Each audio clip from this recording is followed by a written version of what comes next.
Hello hackers, तो कैसे हैं आप सभी स्टूडेंट्स। हम सभी जानते हैं कि साइबर सिक्योरिटी फील्ड में जो मोस्ट डिमांडिंग और मोस्ट इंपॉर्टेंट प्रोग्रामिंग लैंग्वेज है वो है शेल प्रोग्रामिंग। बिकॉज इसका यूज लेके मैं खुद के वायरसेस, खुद के टूल्स या अपने हैकिंग के जो डेली ऑपरेशंस थे उनको ऑटोमेशन में ला सकता हूँ। सो स्टूडेंट्स, अगर आप शेल प्रोग्रामिंग सीखना चाहते हैं तो मैं आशीष कुमार आप सभी के लिए 2 आवर्स का एक कंप्लीट वीडियो लेके आ गया हूँ शेल प्रोग्रामिंग पे, जिसके जरिए आप शेल प्रोग्रामिंग को अच्छे से समझ पाएंगे, खुद के वायरसेस, खुद के टूल्स, खुद के प्रोग्राम्स को, खुद के ऑपरेशंस को, डेली लिनक्स ऑपरेशंस को ऑटोमेशंस में ला पाएंगे। सो स्टूडेंट्स, इस कंप्लीट प्रीमियम कोर्स को जो हम आप लोगों को फ्री प्रोवाइड कर रहे हैं, इसके लिए एक टास्क है, आप सभी के पास एक चैलेंज है। अगर आप इस वीडियो को 10 मिलियन के ऊपर व्यूज में ले जाते हैं, जैसे कि आपने हमारे इस लास्ट वीडियो को 16+ मिलियन व्यूज का प्यार दिया है, उसी तरीके से इस वीडियो को 10 मिलियन प्लस व्यूज का प्यार देना है। और अगर आप ये कर देते हैं तो मैं आप लोगों के लिए एक और कोर्स फ्री में लॉन्च कर दूंगा यूट्यूब पे। सो स्टूडेंट्स, उम्मीद है आप सभी को चैलेंज एक्सेप्ट होगा। इसके अलावा अगर आप में से कोई भी ethical hacking, penetration testing, bug bounty hunting जैसे एडवांस कोर्सेज में एनरोल होना चाहता है तो नीचे डिस्क्रिप्शन में आपको कंप्लीट डिटेल्स मिल जाएगी। Enjoy your playlist.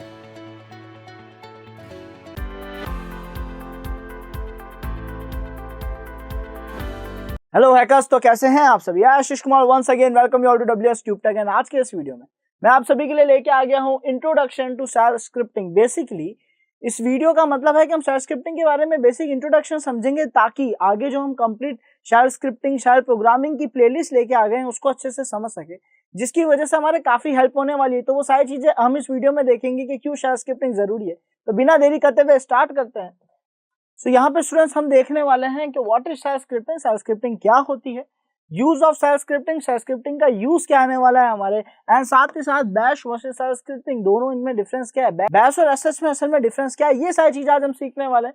तो यहाँ पे स्टूडेंट सबसे पहला पॉइंट जो हमारा है, what is shell programming. Shell programming, shell scripting ये है क्या असल में, या फिर ये शेल क्या है। तो देखते हैं स्टूडेंट्स, इन पॉइंट्स के जरिए इन चीजों को अच्छे से समझने की कोशिश करते हैं। सबसे पहले सर, ये कंप्यूटर प्रोग्राम है, ओके, जो कि बनाया जाता है यूनिक्स या लिनक्स की शेल के लिए, ठीक है। तो यहाँ पे ये कमांड लाइन इंटरप्रेटर है, यानी इसका जो इंटरप्रेटर होता है सर वो कमांड लाइन इंटरप्रेटर है, कंप्लीट कमांड लाइन पे बेस्ड है। एंड सबसे बड़ी बात कि जो शेल प्रोग्रामिंग है वो और कुछ नहीं, वो कमांड्स को ऑटोमेशन में रन करना ही है। अगर हम इजीएस्ट तरीके से शेल को समझना चाहे तो शेल का मतलब है कि सर टर्मिनल में हम जो कमांड्स रन करते हैं, उन्हीं कमांड्स को अगर हम ऑटोमेशन प्रोसेस में एक प्रोग्राम में लिख दें तो उसको हम शेल स्क्रिप्टिंग या शेल प्रोग्रामिंग कहते हैं। यहाँ पे सर फाइल को मैनिपुलेशन इसके अंदर करा जाता है। बेसिकली फाइल के साथ मैनिपुलेशन कर सकते हैं, जो कि हम टर्मिनल के जरिए भी कर सकते थे, एंड हम प्रोग्राम्स को एग्जीक्यूट भी कर सकते हैं। तो बेसिकली जो शेल प्रोग्राम है वो होता क्या है कि सर टर्मिनल की कमांड्स को रोज रोज ना रन करने के लिए, एक ऑटोमेशन में लाने के लिए हमने क्या करा, शेल प्रोग्रामिंग बनाई, जो कि हमारे लिनक्स की प्रोग्रामिंग है, लिनक्स के टर्मिनल की प्रोग्रामिंग है, जिसके जरिए हम लिनक्स के सभी कमांड्स को एग्जीक्यूट करा सकते हैं। एंड साथ ही साथ यहाँ पे कुछ और भी अच्छी चीजें हैं जो इसके अंदर हम परफॉर्म कर सकते हैं, जिससे हमारा काम ऑटोमेशन में आ जाता है। तो ये हम कंटिन्यूअस प्रोसेस में सीखने वाले हैं कि क्या क्या चीजों को हम ऑटोमेशन में ला सकते हैं, चाहे वो हैकिंग से रिलेटेड हो या फिर नॉर्मल आईटी प्रोग्रामिंग से रिलेटेड हो, दोनों काम हम शेल के जरिए बहुत इजीली मैनेज कर सकते हैं। तो नेक्स्ट देखते हैं स्टूडेंट्स, यहाँ पे नेक्स्ट पॉइंट हमारा क्या कहता है, यूज ऑफ शेल स्क्रिप्टिंग। अब शेल स्क्रिप्टिंग का यूज क्या है, क्या जरूरत है इसकी। तो सर असल में जब हम किसी भी सिस्टम पे जाके डेली एक ही कोड रन करते हैं, चाहे हम एथिकल हैकिंग या पेनिट्रेशन टेस्टिंग की बात क्यों ना करें, या फिर जो नॉर्मल काम हमारे कंप्यूटर में करते हैं, जैसे कंप्यूटर स्टार्ट करने के बाद, लिनक्स मशीन स्टार्ट करने के बाद कुछ बेसिक कमांड्स हमें पता है सर हम रोज रन कर रहे हैं, तो सर उन बेसिक कमांड्स को रोज लिखने में हमारा टाइम क्यों वेस्ट करें। क्यों ना सभी एक्सटेंशन को एक फाइल में रखा जाए जिसका एक्सटेंशन .sh हो, और हम जब चाहे उस फाइल को रन करके वो जो हमारे कमांड्स थे उनको सीक्वेंस में रन करा पाए, जिससे एरर्स भी कम हो जाएगी। तो सर यहाँ पे देखा जाए तो एक्यूरेसी बढ़ जाएगी। क्यों बढ़ जाएगी, क्योंकि जब हम कमांड्स लिख रहे होते हैं तो कई बार उसमें प्रॉब्लम आ सकती है, हम कुछ गलती कर सकते हैं, लिखते हुए स्पेलिंग मिस्टेक हो सकती है, सिंटैक्स मिस्टेक हो सकती है, कुछ भी हो सकता है। तो उनसे बचने के लिए बेसिकली एक्यूरेसी हमें मिल जाएगी शेल प्रोग्रामिंग में, एंड यहाँ पे ऑटोमेशन मिल जाएगा। सर डेली हमें सेम कमांड रन करने की जरूरत नहीं पड़ेगी, हमें बस एक फाइल को एग्जीक्यूट करना है और जो हमारा डेली का कंटिन्यूअस प्रोसेस था वो उसे ऑटोमेशन में लेके आ जाएगा। देन यहाँ पे एफिशिएंट है, नो डाउट। स्टूडेंट्स जब प्रोग्राम बनाते हैं तो प्रोग्राम में जितनी एरर्स होती है हम एक बार में रिजॉल्व कर देते हैं, उसके बाद वो प्रोग्राम ज्यादा एफिशिएंट होता है, ज्यादा फास्ट वर्क कर पाता है। बिकॉज आप जितनी देर में कमांड रन करोगे उतनी देर में तो हम कई सारे प्रोग्राम्स एग्जीक्यूट कर चुके होंगे। तो यहाँ पे एफिशिएंट भी है, बेसिकली आपको ऑटोमेशन भी दे रहा है, साथ ही साथ एक्यूरेसी भी प्रोवाइड कर रही है शेल प्रोग्रामिंग। अब देखते हैं स्टूडेंट, शेल और बैश प्रोग्रामिंग के अंदर बेसिकली क्या डिफरेंस है, या फिर बैश और एसएच के अंदर डिफरेंस है क्या एग्जैक्टली। तो देखते हैं यहाँ पे, बैश का फुल फॉर्म है वॉर्न अगेंस्ट शेल, एंड ये बैश है क्या सर असल में, पहले शेल का फुल फॉर्म देख लेते हैं। शेल का फुल फॉर्म यानी एसएच का फुल फॉर्म है शेल। सर शेल जो है वो सबसे पहला आया था, ये लिनक्स की पहली प्रोग्रामिंग है जो उसके कमांड्स को एग्जीक्यूट करा पाती थी, कमांड लाइन इंटरप्रिटेशंस करा पाती थी। उसका अपडेटेड वर्जन जो है वो है बैश, जिसको कहा जाता है बॉर्न अगेन शेल, यानी अपडेटेड वर्जन ऑफ शेल है। यहाँ पे इसके भी कुछ प्रॉफिट्स हैं एंड इसके भी कुछ प्रॉफिट है, क्योंकि ये पहला बेस है। तो सर इसकी जो सबसे अच्छी खास बात है वो ये है कि ये पोर्टेबल है किसी भी डिवाइस के साथ, यानी ये पोर्टेबल है ज्यादातर सिस्टम्स के साथ काम करने के लिए। लेकिन जो बैश है इसका अपडेटेड वर्जन है, तो ये अपने सिलेक्टेड एनवायरनमेंट्स के साथ ही पोर्टेबल है। एंड सर यहाँ पे ये इजी टू यूज है जो बैश है, लेकिन जो हमारा शेल है क्योंकि ये पहला है और स्टार्टिंग थी, तो यहाँ पे ज्यादा इजी नहीं है सर। तो ये बेसिकली इतना इजी नहीं होगा एज कंपेरिजन टू बैश। हम क्या करने वाले हैं, हम दोनों को मिला के बेसिकली कंप्लीट प्रोसेस सीखने वाले हैं। थोड़े बहुत प्रोग्राम्स हमारे बैश के भी होंगे, थोड़ा बहुत प्रोग्राम्स हमारे शेल के भी होंगे, जिसके जरिए हम इन दोनों को अच्छे से सीख पाएंगे। वैसे इन दोनों में कुछ खास ज्यादा बड़ा डिफरेंस नहीं है, बहुत छोटा सा फर्क आएगा यहाँ पे, जैसे उसके कंपाइलर का नाम इसके कंपाइलर का नाम अलग होगा, पर छोटे छोटे डिफरेंस रहेंगे। तो स्टूडेंट्स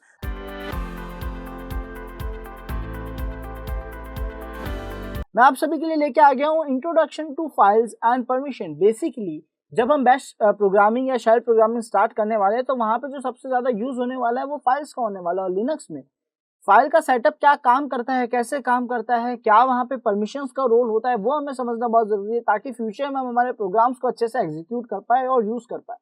तो यहाँ पे हमारे जितने भी प्रोग्राम्स बनेंगे नो डाउट सर किसी फाइल में ही बनेंगे, तो उस फाइल से रिलेटेड कुछ बातें आज हम समझने वाले हैं। सो स्टूडेंट्स अगर हम बात करें एक फाइल की, तो फाइल है क्या सर? फाइल बेसिकली एक ऐसी एंटिटी है जिसके अंदर हम कंटेंट फिल कर सकते हैं। और लिनक्स के अंदर जब भी हम एक फाइल को क्रिएट करते हैं, तो या तो हम ग्राफिकली क्रिएट करेंगे हमारे किसी सॉफ्टवेयर के जरिए, कुछ भी हो सकता है, gedit हो सकता है, लीफपैड हो सकता है, कुछ भी हो सकता है। एंड दूसरा ऑप्शन हमारे पास हो सकता है कमांड लाइन के जरिए सॉफ्टवेयर का नाम लिखो एंड देन फाइल का नाम लिख दो। अगर उस नाम की फाइल अवेलेबल होगी तो ओपन हो जाएगी, और नहीं होगी तो क्रिएट हो जाएगी। ये हम एक नॉर्मल सेटअप यूज में लेते हैं। लेकिन अगर हम बात करें एक फाइल की, तो असल में स्टूडेंट्स हमारी ये जो फाइल है इसके पास कुछ परमिशंस होती है जो कि एक यूजर इस फाइल पे परफॉर्म कर सकता है। एंड वो 3 परमिशंस होती है। वो परमिशंस क्या क्या होती है सर? सबसे पहली परमिशन होती है रीड की, यानी जब हम एक फाइल को एक्सेस करेंगे तो हम वहां पे क्या करेंगे सर? उसके अंदर के कंटेंट को रीड करेंगे। तो पहली परमिशन जो एक फाइल के पास होती है वो होती है रीड परमिशन, जिसको हम आर से डिनोट करते हैं।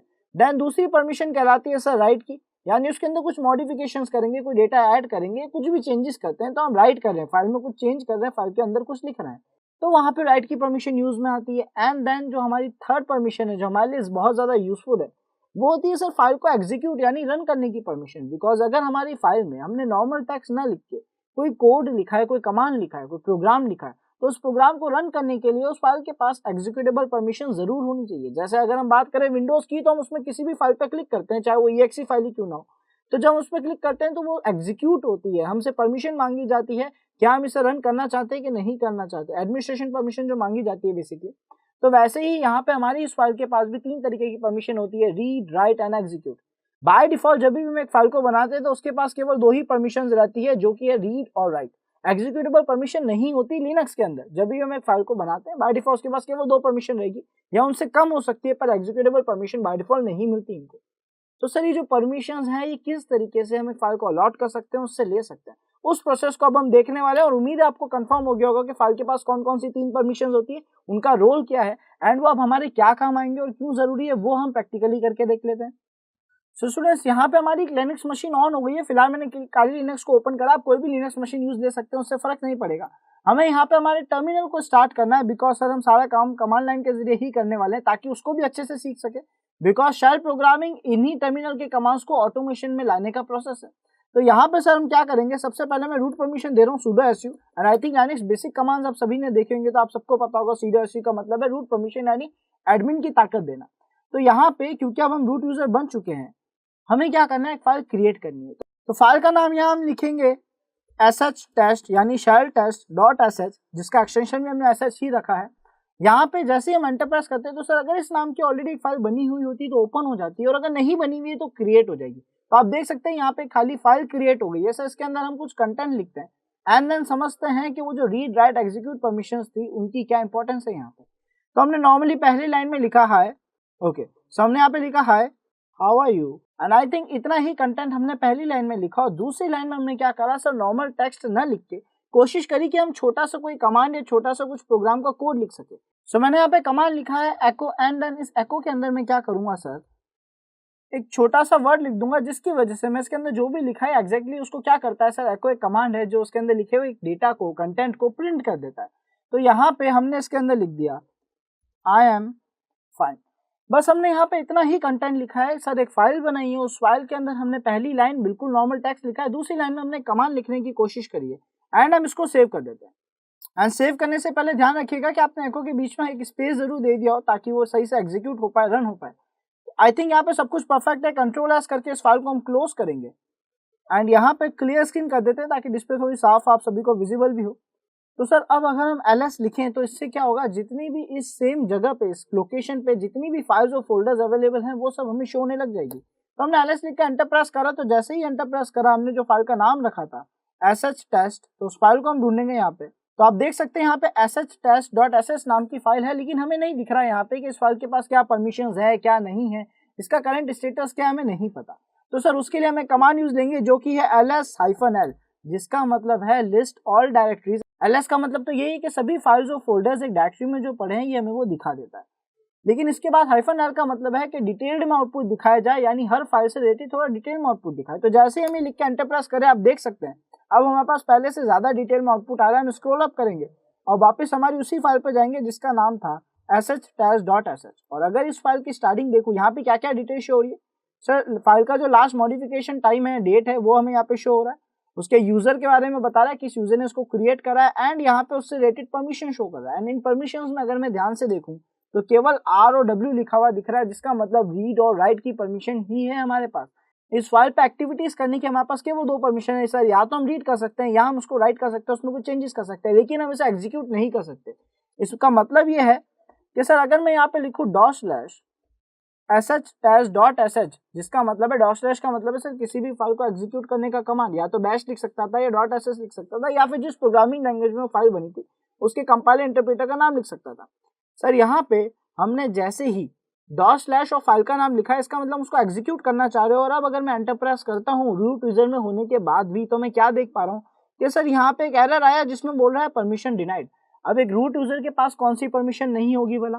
तो यहाँ पे असल में इसका पॉइंट ये है, कहने का मतलब इसका ये है कि सर आपकी फाइल के पास एग्जीक्यूटेबल परमिशन नहीं है, हम उस फाइल को एग्जीक्यूट नहीं कर सकते। तो एग्जीक्यूट करने के लिए मैं यहाँ पे कमांड लिखूंगा जो कि है chmod +x। असल में हम यहाँ क्या कर रहे हैं सर, chmod का मतलब है चेंज मोड। ये कमांड हमारे काम आ सकता है हमारी फाइल की परमिशंस को चेंज करने के लिए।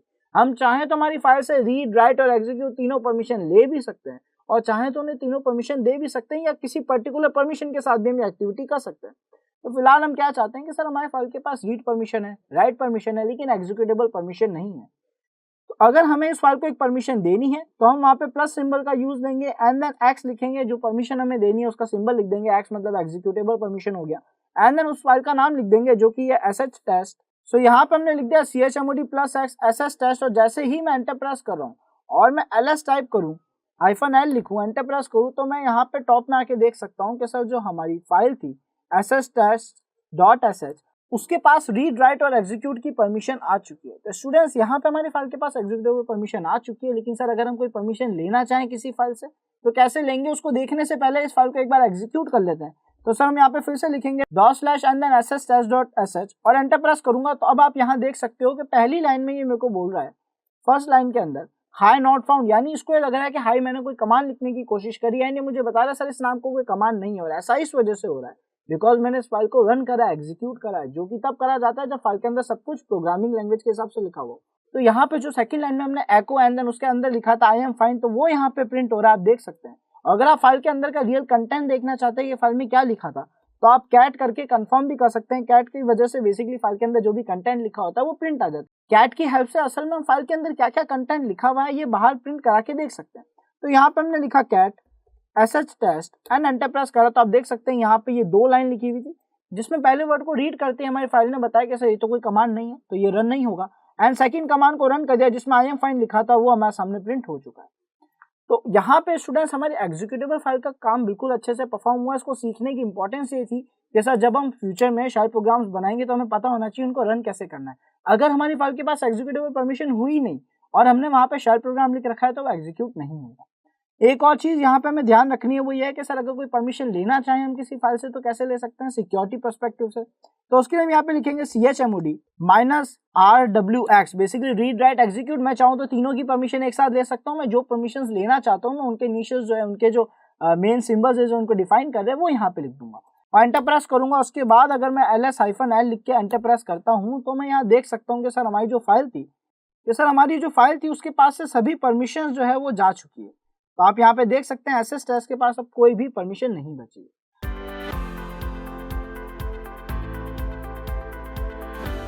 मैं आप सभी के लिए लेके आ गया हूँ एक basic shell program hello world का, ताकि हम हमारी शेल प्रोग्रामिंग के हिस्से को थोड़ा और अच्छे से समझ पाए। तो स्टार्टिंग के लिए एक्चुअली सबसे अच्छा प्रोसेस है कि सबसे पहले सर एक छोटा प्रोग्राम बना के देखा जाए कि वो काम किस तरीके से कर रहा है। तो वो आज हम यहाँ पे परफॉर्म करने वाले हैं, जिसमें हम बैश और sh यानी बैश और शेल प्रोग्रामिंग दोनों के अंदर इस प्रोग्राम को लिखने वाले हैं। तो सबसे पहले हम आ चुके हैं हमारी लिनक्स मशीन पे एंड यहाँ पे कोई भी लिनक्स ऑपरेटिंग सिस्टम हो। हमें अब जो करना है वो ये है कि सर हमें एक फाइल क्रिएट करनी है, उसके अंदर कुछ कोड्स लिखने हैं। अगर आप चाहो तो कमांड लाइन के जरिए भी फाइल क्रिएट कर सकते हो, अगर आप चाहो तो ग्राफिकल इंटरफेस के जरिए भी कर सकते हो। बट हो सकता है आप कोई भी ऐसा लिनक्स डिस्ट्रीब्यूशन लो जिसके अंदर GUI अच्छा नहीं है या फिर आपको अच्छे ऑप्शंस नहीं मिल रहे फाइल क्रिएट करने के, तो हम इस कंप्लीट प्रोसेस को कमांड लाइन के जरिए ही देखने वाले हैं। तो यहाँ पे प्रोसेस बहुत ही ईजी है सर। जिस तरीके से हमारा फाइल क्रिएट करने का प्रोसेस था पहले उसे फॉलो करेंगे, यानी सर उस सॉफ्टवेयर का नाम पहले लिखा जाएगा जिसके जरिए फाइल क्रिएट करनी है। तो हम यहाँ पे लिखेंगे gedit, जो कि हमारी फाइल्स को ग्राफिकली एडिट करने के काम आएगा। उसके आगे एक फाइल का नाम लिख देंगे, फॉर एग्जांपल hello.sh और एंटर प्रेस करेंगे। अगर इस नाम की फाइल पहले से होती तो सर ओपन हो जाती, और अगर नहीं है तो एक फाइल क्रिएट हो जाएगी जैसा कि यहाँ हो चुकी है। सर हमने अभी भी एक फाइल क्रिएट करी जिसका एक्सटेंशन .sh यानी शेल प्रोग्रामिंग है, वो बैश में भी सेम ही रहेगा। अब हम क्या करने वाले हैं, .sh जो कि शेल प्रोग्रामिंग है एंड यहाँ पे इससे एक्सटेंशन से ज्यादा फर्क नहीं पड़ेगा, बिकॉज लिनक्स जो है वो एक्सटेंशन को ज्यादा मायने नहीं देता, ज्यादा इंपॉर्टेंस नहीं देता है फिलहाल। अब अगर यहाँ पे हम स्टार्टिंग करें तो सबसे पहले हम क्या करते हैं सर, सबसे पहले हम इसके इंटरप्रेटर का नाम बताते हैं, जिसके लिए हम यूज लेते हैं सबसे पहले हैशटैग एंड देन नॉट। इसको हम कोशिश करते हैं थोड़ा जूम करने की। सो हम यहाँ पे लिखेंगे सबसे पहले हैशटैग एंड देन यहाँ पे लिखेंगे नॉट, जिसका बेसिकली मतलब यहाँ पे यह है कि हम इंटरप्रेटर बता रहे हैं कि इस कोड को इंटरप्रेट कौन करेगा। उसकी लोकेशन हम यहाँ पे दे देंगे। पहले बना के देखते हैं एक शेल प्रोग्राम, तो उसके लिए हम यहाँ पे देंगे /bin/sh यानी शेल, एंड इसे बेसिकली सेव करेंगे और इसके नीचे एक लाइन ऐड कर देते हैं ताकि प्रोग्रामिंग के अंदर हम कोई कोड तो लिखें जो एग्जीक्यूट हो। इसके लिए हम एक बहुत ही सिंपल सा प्रोग्राम लिखने वाले हैं, हेलो वर्ल्ड प्रिंट कराने का प्रोग्राम। सो नॉर्मल सा एक टेक्स्ट उसको प्रिंट कराना है, उसका प्रोग्राम हम लिखने वाले हैं। तो कोई भी चीज प्रिंट कराने के लिए हम यूज लेते हैं एको कमांड का, जो क्या करता है सर कि इसके अंदर जो भी मैं कंटेंट लिखूंगा ये प्रिंट करेगा। अदर प्रोग्रामिंग लैंग्वेज में हम प्रिंट, प्रिंटफ ये फंक्शंस यूज लेते थे, उसी तरीके से यहाँ पे ये एको कमांड है। अब सर हम क्या करेंगे, यहाँ पे इसके आगे डुअल कोट्स के अंदर जो भी हमारा टेक्स्ट है वो लिख देंगे जो हम प्रिंट कराना चाहते हैं। तो हम यहाँ पे लिख देते हैं hello world and that's it. तो यहाँ पे हमने हेलो वर्ल्ड लिख दिया। बेसिकली क्या होगा सर, ये हेलो वर्ल्ड सामने प्रिंट होना चाहिए अगर ये फाइल रन होगी केवल उसी केस में। तो सर हम यहाँ क्या करते हैं, इसे सेव करते हैं एंड देन इसे क्लोज करते हैं। अब अगर मैं ls-l लिख के एंटर प्रेस करूँ स्टूडेंट्स, तो मैं देख पाऊंगा कि यहाँ पे हमारी जो फाइल थी वो क्रिएट हो चुकी है, जिसका नाम हमने रखा था hello.sh। तो आप देख सकते हैं यहाँ पे वो फाइल विजिबल है आप सभी को। इस फाइल के पास बाय डिफॉल्ट सर दो ही परमिशन है जो कि हर फाइल के पास होती है, रीड एंड राइट की। हमें यहाँ पे एक एग्जीक्यूटेबल परमिशन देने की जरूरत है। तो कैसे देंगे सर, उसके लिए हम कमांड यूज देंगे chmod +x and then hello.sh यानी हमारी फाइल का नाम। +x का मतलब है एग्जीक्यूटेबल परमिशन ऐड करना, और जैसे ही हमें लिख के एंटर प्रेस करेंगे हमारी फाइल के पास एग्जीक्यूटेबल परमिशन आ जाएगी। तो ls-l लिख के फिर से कंफर्म कर लेते हैं उसके पास एग्जीक्यूटेबल परमिशन आई है या नहीं आई है। तो यहाँ पे अगर हम देखें तो hello.sh का कलर चेंज हो चुका है एंड इसके परमिशन जो है वो एग्जीक्यूटेबल परमिशन ऐड हो चुकी है। सर अब यहाँ पे क्या करना है, इस फाइल को एग्जीक्यूट करके देखना है। तो हम क्या करेंगे, हम यहाँ पे लिखेंगे $hello.sh और एंटर प्रेस करेंगे। तो आप देख सकते हैं स्टूडेंट्स यहाँ पे उस पूरे प्रोग्राम का केवल हेलो वर्ल्ड का जो टेक्स्ट था वो ही प्रिंट हुआ है, बिकॉज एको कमांड ने या इको कमांड ने हमारे वो ही प्रिंट करने को कहा था। उस हिसाब से देखा जाए तो हमारा कमांड जो है, हमारा प्रोग्राम जो है वो परफेक्टली वर्क कर रहा है। अब अगर यही प्रोग्राम बैश में होता तो क्या चेंजेस होते सर, यहाँ पे बहुत ही नॉर्मल से चेंज होता है इस प्रोग्राम के लिए। तो वो ये होता कि सबसे पहले इसकी एडिटिंग में जाते हैं, तो हम यहाँ पे लिखेंगे gedit hello.sh, और क्योंकि फाइल क्रिएटेड है तो ये ओपन हो जाएगी एडिटिंग के लिए। और इसके इंटरप्रेटर के अंदर जो हमने bin-sh लिखा था यानी शेल प्रोग्रामिंग का हमने लिखा था, उसकी जगह हम लिख देंगे bin-bash, यानी जो हमारी बैश है उसके जरिए ये इंटरप्रेट होगा, उसके जरिए एग्जीक्यूट होगा। अब हम इसे सेव करके क्लोज करते हैं एंड देन फिर से एग्जीक्यूट करते हैं। तो आप देखेंगे कि यहाँ पे क्या कोई डिफरेंस आ रहा है या नहीं आ रहा। तो अगर हम देखें स्टूडेंट्स तो यहाँ हमें अभी फिलहाल कोई भी डिफरेंस महसूस नहीं हो रहा। हम बेसिकली इसी तरीके से आगे की सभी कमांड्स को सीखने वाले हैं ताकि हमें पता पड़ता है कि सर अगर बैश के अंदर कोई चीज रन हो रही है और शेल के अंदर भी कोई चीज रन हो रही है तो दोनों में डिफरेंस क्या रहेगा। तो हम हर प्रोग्राम को इन दोनों के अंदर प्रैक्टिस करके देखेंगे ताकि हम इन दोनों को अच्छे से सीख पाएं।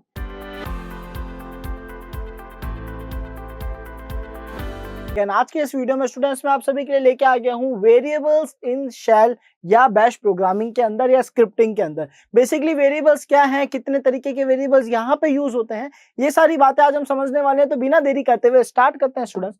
सबसे पहले आज हम यहाँ पे क्या क्या सीखने वाले हैं, हम देखेंगे यहाँ पे इंट्रोडक्शन टू वेरिएबल्स, वेरिएबल्स क्या होते हैं, कितने टाइप्स के होते हैं, XYZ चीजें देखेंगे उसके बारे में। And then variables in bash या शेल स्क्रिप्टिंग, बेसिकली वेरिएबल्स का क्या रोल है इन बैश और शेल स्क्रिप्टिंग के अंदर, ये बातें आज हम यहाँ पे सीखने वाले। तो स्टार्ट करते हैं हमारे पहले टॉपिक के साथ जो कि है इंट्रोडक्शन टू वेरिएबल्स। वेरिएबल्स असल में होते क्या हैं, तो आई थिंक काफी लोगों को इसके बारे में आइडिया होगा। इन पॉइंट्स के जरिए हम उसको और स्ट्रॉन्ग कर देते हैं, अच्छे से समझ लेते हैं कि सर वेरिएबल्स क्या है। वेरिएबल्स को पैरामीटर्स भी कहा जाता है। क्यों कहा जाता है, क्योंकि वेरिएबल्स असल में कुछ ऐसी एंटिटीज होती है जो स्टोर करती है डेटा या इंफॉर्मेशन को। एंड यहाँ पे अगर हम और कुछ पॉइंट्स के जरिए इसको समझने की कोशिश करें तो जिन भी डेटा को ये स्टोर करती है वो डेटा टाइप्स के फॉर्मेट में करती है, यानी अलग अलग तरीके के डेटा को अपने अंदर स्टोर करती है, जो कि इंटीजर हो सकते हैं, कैरेक्टर्स हो सकते हैं, स्ट्रिंग्स हो सकती है, फ्लोट और डबल फ्लोट, आपने सारी चीजें सुनी होगी। तो बेसिकली वो यहाँ पे यूज हो सकते हैं। एंड यहाँ पे कुछ एग्जांपल्स दे दिए जैसे कि इंटीजर, फ्लोट, कैरेक्टर एक्सेट्रा।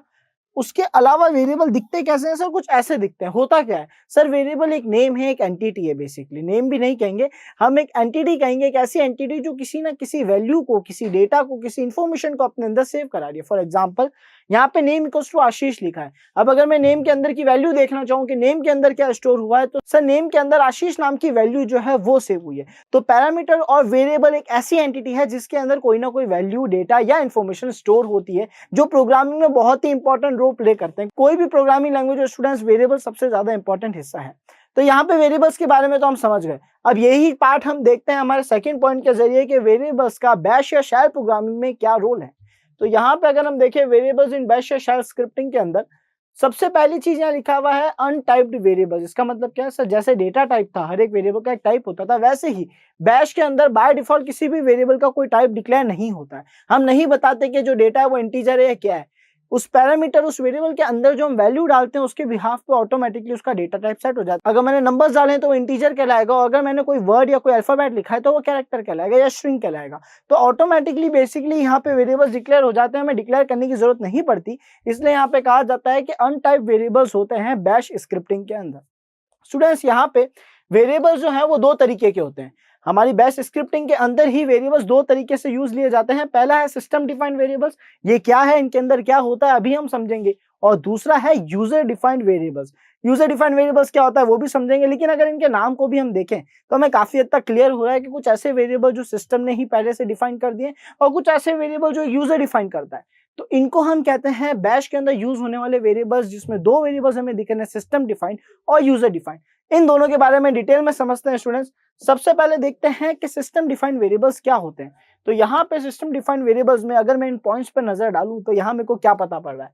सबसे पहले लिखा हुआ है प्री डिफाइंड। प्री डिफाइंड यानी पहले से बनाए हुए, पहले से उनका रोल, उनके फंक्शनिंग जो भी है पहले से बता दी गई है, तो वो प्री डिफाइंड कहलाएगा। ओके, देन बाय लिनक्स, यानी क्या हो रहा है कि सर ये जो वेरिएबल्स हैं ये लिनक्स के द्वारा पहले से ही डिफाइंड है कि कौन क्या काम करेगा।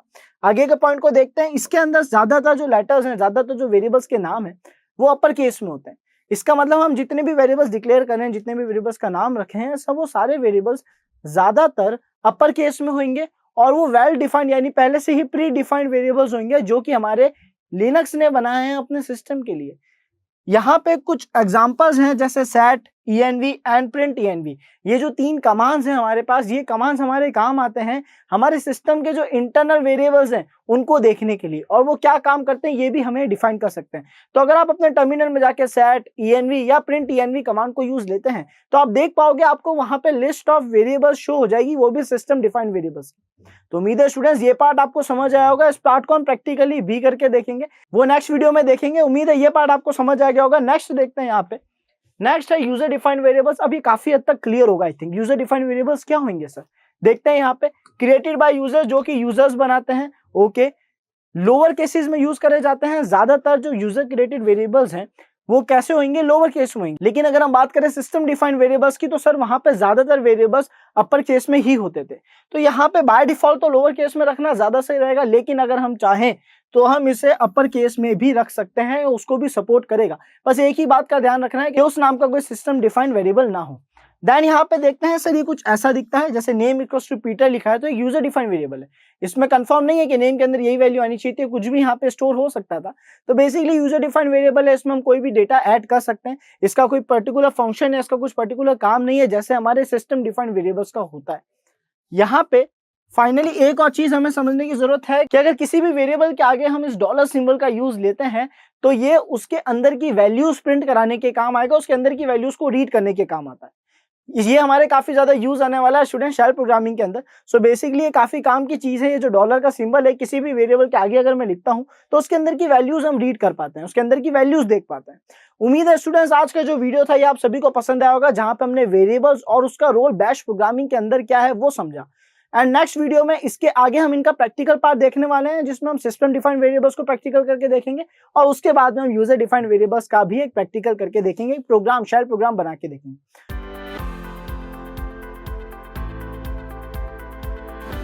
System defined variables in bash. Basically इस वीडियो में हम देखने वाले हैं हमारी जो बैश प्रोग्रामिंग है, बैश स्क्रिप्टिंग है, उसके अंदर सिस्टम डिफाइंड वेरिएबल्स कौन कौन से हैं और वो क्या काम करते हैं, उनको हम प्रैक्टिकली यूज लेके देखने वाले हैं। तो स्टार्ट करते हैं स्टूडेंट्स बिना देरी करते हुए। सो यहाँ पे स्टूडेंट्स आप देख सकते हैं, यहाँ पे आप लोगों के सामने कुछ सिस्टम डिफाइंड वेरिएबल्स हैं, कुछ बेसिक सिस्टम डिफाइंड वेरिएबल्स हैं जो आप लोगों के काम आ सकते हैं एंड आप लोगों की काफी मदद कर सकते हैं। तो इन्हीं सभी वेरिएबल्स को हम प्रैक्टिकल करके देखने वाले हैं। अगर हम यहाँ पे देखें स्टूडेंट्स, तो सबसे पहले हमने क्या करा है कि सर बैश का जो इंटरप्रेटर था वो बताया, बेसिकली इस प्रोग्राम को कौन रन करेगा ये बात यहाँ पे बताइए। उसके बाद हमने यहाँ पे यूज करा है एको कमांड, जो क्या करता है सर, किसी भी कंटेंट या किसी भी चीज को प्रिंट करने का काम करता है। देन हमने यहाँ पे लिखा है डॉलर होम, इसका मतलब है कि होम वेरिएबल के अंदर जो डेटा पड़ा है वो यहाँ पे प्रिंट कराना है। और क्योंकि होम एक सिस्टम डिफाइंड वेरिएबल है, तो होम के अंदर उसकी होम लोकेशन होती है जो कि होम डायरेक्टरी है, तो ये वो यहाँ पे बता देता है, प्रिंट करके हमें दिखा देगा। देन है एको पीडब्ल्यूडी, और पीडब्ल्यूडी का मतलब होता है प्रिंट वर्किंग डायरेक्टरी। सो यहाँ पे डॉलर लगने की वजह से क्या हो रहा है, जो हमारी करंट वर्किंग डायरेक्टरी है ये उसको प्रिंट कर देगा। और ऐसे ही बैश के अंदर क्या होगा सर, बैश का शेल नेम बताएगा, बैश वर्जन में उसका वर्जन बता देगा, लॉग नेम में लॉगिन यूजर का नाम बता देगा, एंड यहाँ पे ओएस टाइप के अंदर कौन से टाइप का ऑपरेटिंग सिस्टम हमारे सिस्टम में यूज हो रहा है ये सब बताएगा। अब ये सारी वैल्यूज हमने स्टोर नहीं करी, लेकिन ये बाय डिफॉल्ट हमारे सिस्टम में स्टोर्ड है। इन वेरिएबल्स के अंदर जो वैल्यूज है वो प्री इंस्टॉल्ड है। क्यों? क्योंकि सर ये सिस्टम डिफाइंड वेरिएबल्स है। तो अब हमें करना क्या है, बस इनको यूज लेके देखना और देखते हैं इसके जरिए क्या आउटपुट प्रोड्यूस होता है। साथ ही साथ स्टूडेंट्स पहले तो हमारी काली वर्चुअल मशीन पे चलते हैं एंड यहाँ पे हम टर्मिनल को स्टार्ट करेंगे, इससे थोड़ा जूम इन करेंगे और अब हम देखते हैं कुछ ऐसे कमांड्स जो हमने लास्ट टाइम देखे थे, जिनके जरिए हम ये सभी जो सिस्टम डिफाइंड वेरिएबल्स है उन्हें देख सकते हैं। जैसे env, अगर मैं env लिख के एंटर प्रेस करता हूँ तो आप यहाँ पे देख सकते हैं कुछ सिस्टम डिफाइंड वेरिएबल्स यहाँ पे अवेलेबल है, जो मेरे को बता रहे हैं कि उनके अंदर क्या क्या वैल्यूज पड़ी है। होम के अंदर क्या वैल्यू है, शेल के अंदर क्या है, सुडो कमांड के अंदर, सुडो यूजर के अंदर, ये सभी सिस्टम डिफाइंड वेरिएबल्स हैं। इनमें से कुछ वेरिएबल्स जो अभी हमने देखे उनको यूज लेके देखने के लिए हम क्या करेंगे सर, एक शेल प्रोग्राम की फाइल बनाएंगे, देन उसके अंदर प्रोग्रामिंग करेंगे, बैश प्रोग्रामिंग बेसिकली। तो यहाँ पे हम क्या करने वाले हैं, हम लिखेंगे, पहले डिस्प्ले क्लियर करते हैं और अब हम यहाँ पे लिखेंगे gedit, जिसका मतलब है ग्राफिकल एडिट, यानी हम इसमें फाइल एडिटिंग करने वाले हैं। और एक फाइल का नाम क्रिएट कर देते हैं जिसका नाम हम रखते हैं sysvar.sh। सो बेसिकली sysvar नाम की हमने फाइल रखी है, एक्सटेंशन उसका .sh रखा है और एंटर प्रेस करते हैं। वैसे स्टूडेंट्स एक्सटेंशन से काली को या लिनक्स को कोई लेना देना नहीं है, तो एक्सटेंशन का कुछ खास रोल यहाँ पे नहीं होगा। हम यहाँ क्या करेंगे, सबसे पहले बताएंगे कि फाइल एग्जीक्यूट किसके द्वारा होगी। तो यहाँ पे #not and then /bin and /bash, यानी बैश प्रोग्रामिंग के जरिए ये एग्जीक्यूट होगी।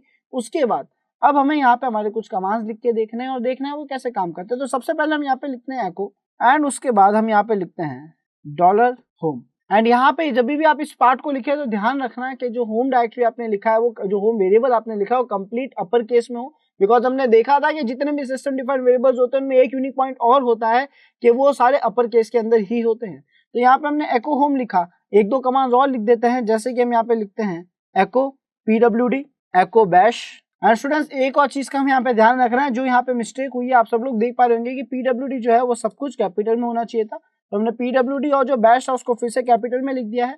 और यहाँ पे और कुछ वेरिएबल्स हम लिख देते हैं सिस्टम डिफाइन जो अभी हमने देखे थे, जैसे कि बैश वर्जन। सो स्टूडेंट्स यहाँ पे आप देख सकते हैं हमने लिखा home pwd bash, bash version, OS type and log name, ये सभी हमारे सिस्टम डिफाइंड वेरिएबल्स के नाम हमने लिखे।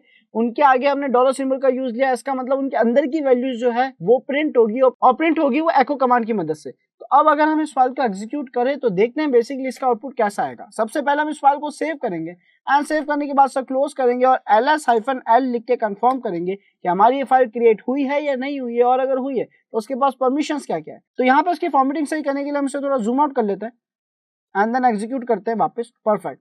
अब हमें हमारी फाइल देखनी है जिसका नाम हमने रखा था sys_var.sh एंड अगर आप इसके अंदर देखें तो इसके अंदर केवल रीड और राइट की परमिशन है, एक परमिशन मिसिंग है जो कि एग्जीक्यूटेबल परमिशन, और हमें पता है सर कि बिना एग्जीक्यूटेबल परमिशन ये फाइल रन ही नहीं होगी। तो उसके लिए हम क्या करेंगे, यहाँ पे एग्जीक्यूटेबल परमिशन देंगे एंड एग्जीक्यूटेबल परमिशन देने के लिए हम लिखेंगे chmod+x एंड देन फाइल का नाम sysvar.sh एंड एंटर प्रेस करेंगे, फिर से ls-l लिखेंगे और स्क्रॉल अप करके कंफर्म करेंगे क्या हमारी उस फाइल के पास एग्जीक्यूटेबल परमिशन आ गई है या नहीं। तो आप देख सकते हैं स्टूडेंट्स, हमारी इस फाइल के पास अब एक एग्जीक्यूटेबल परमिशन भी है।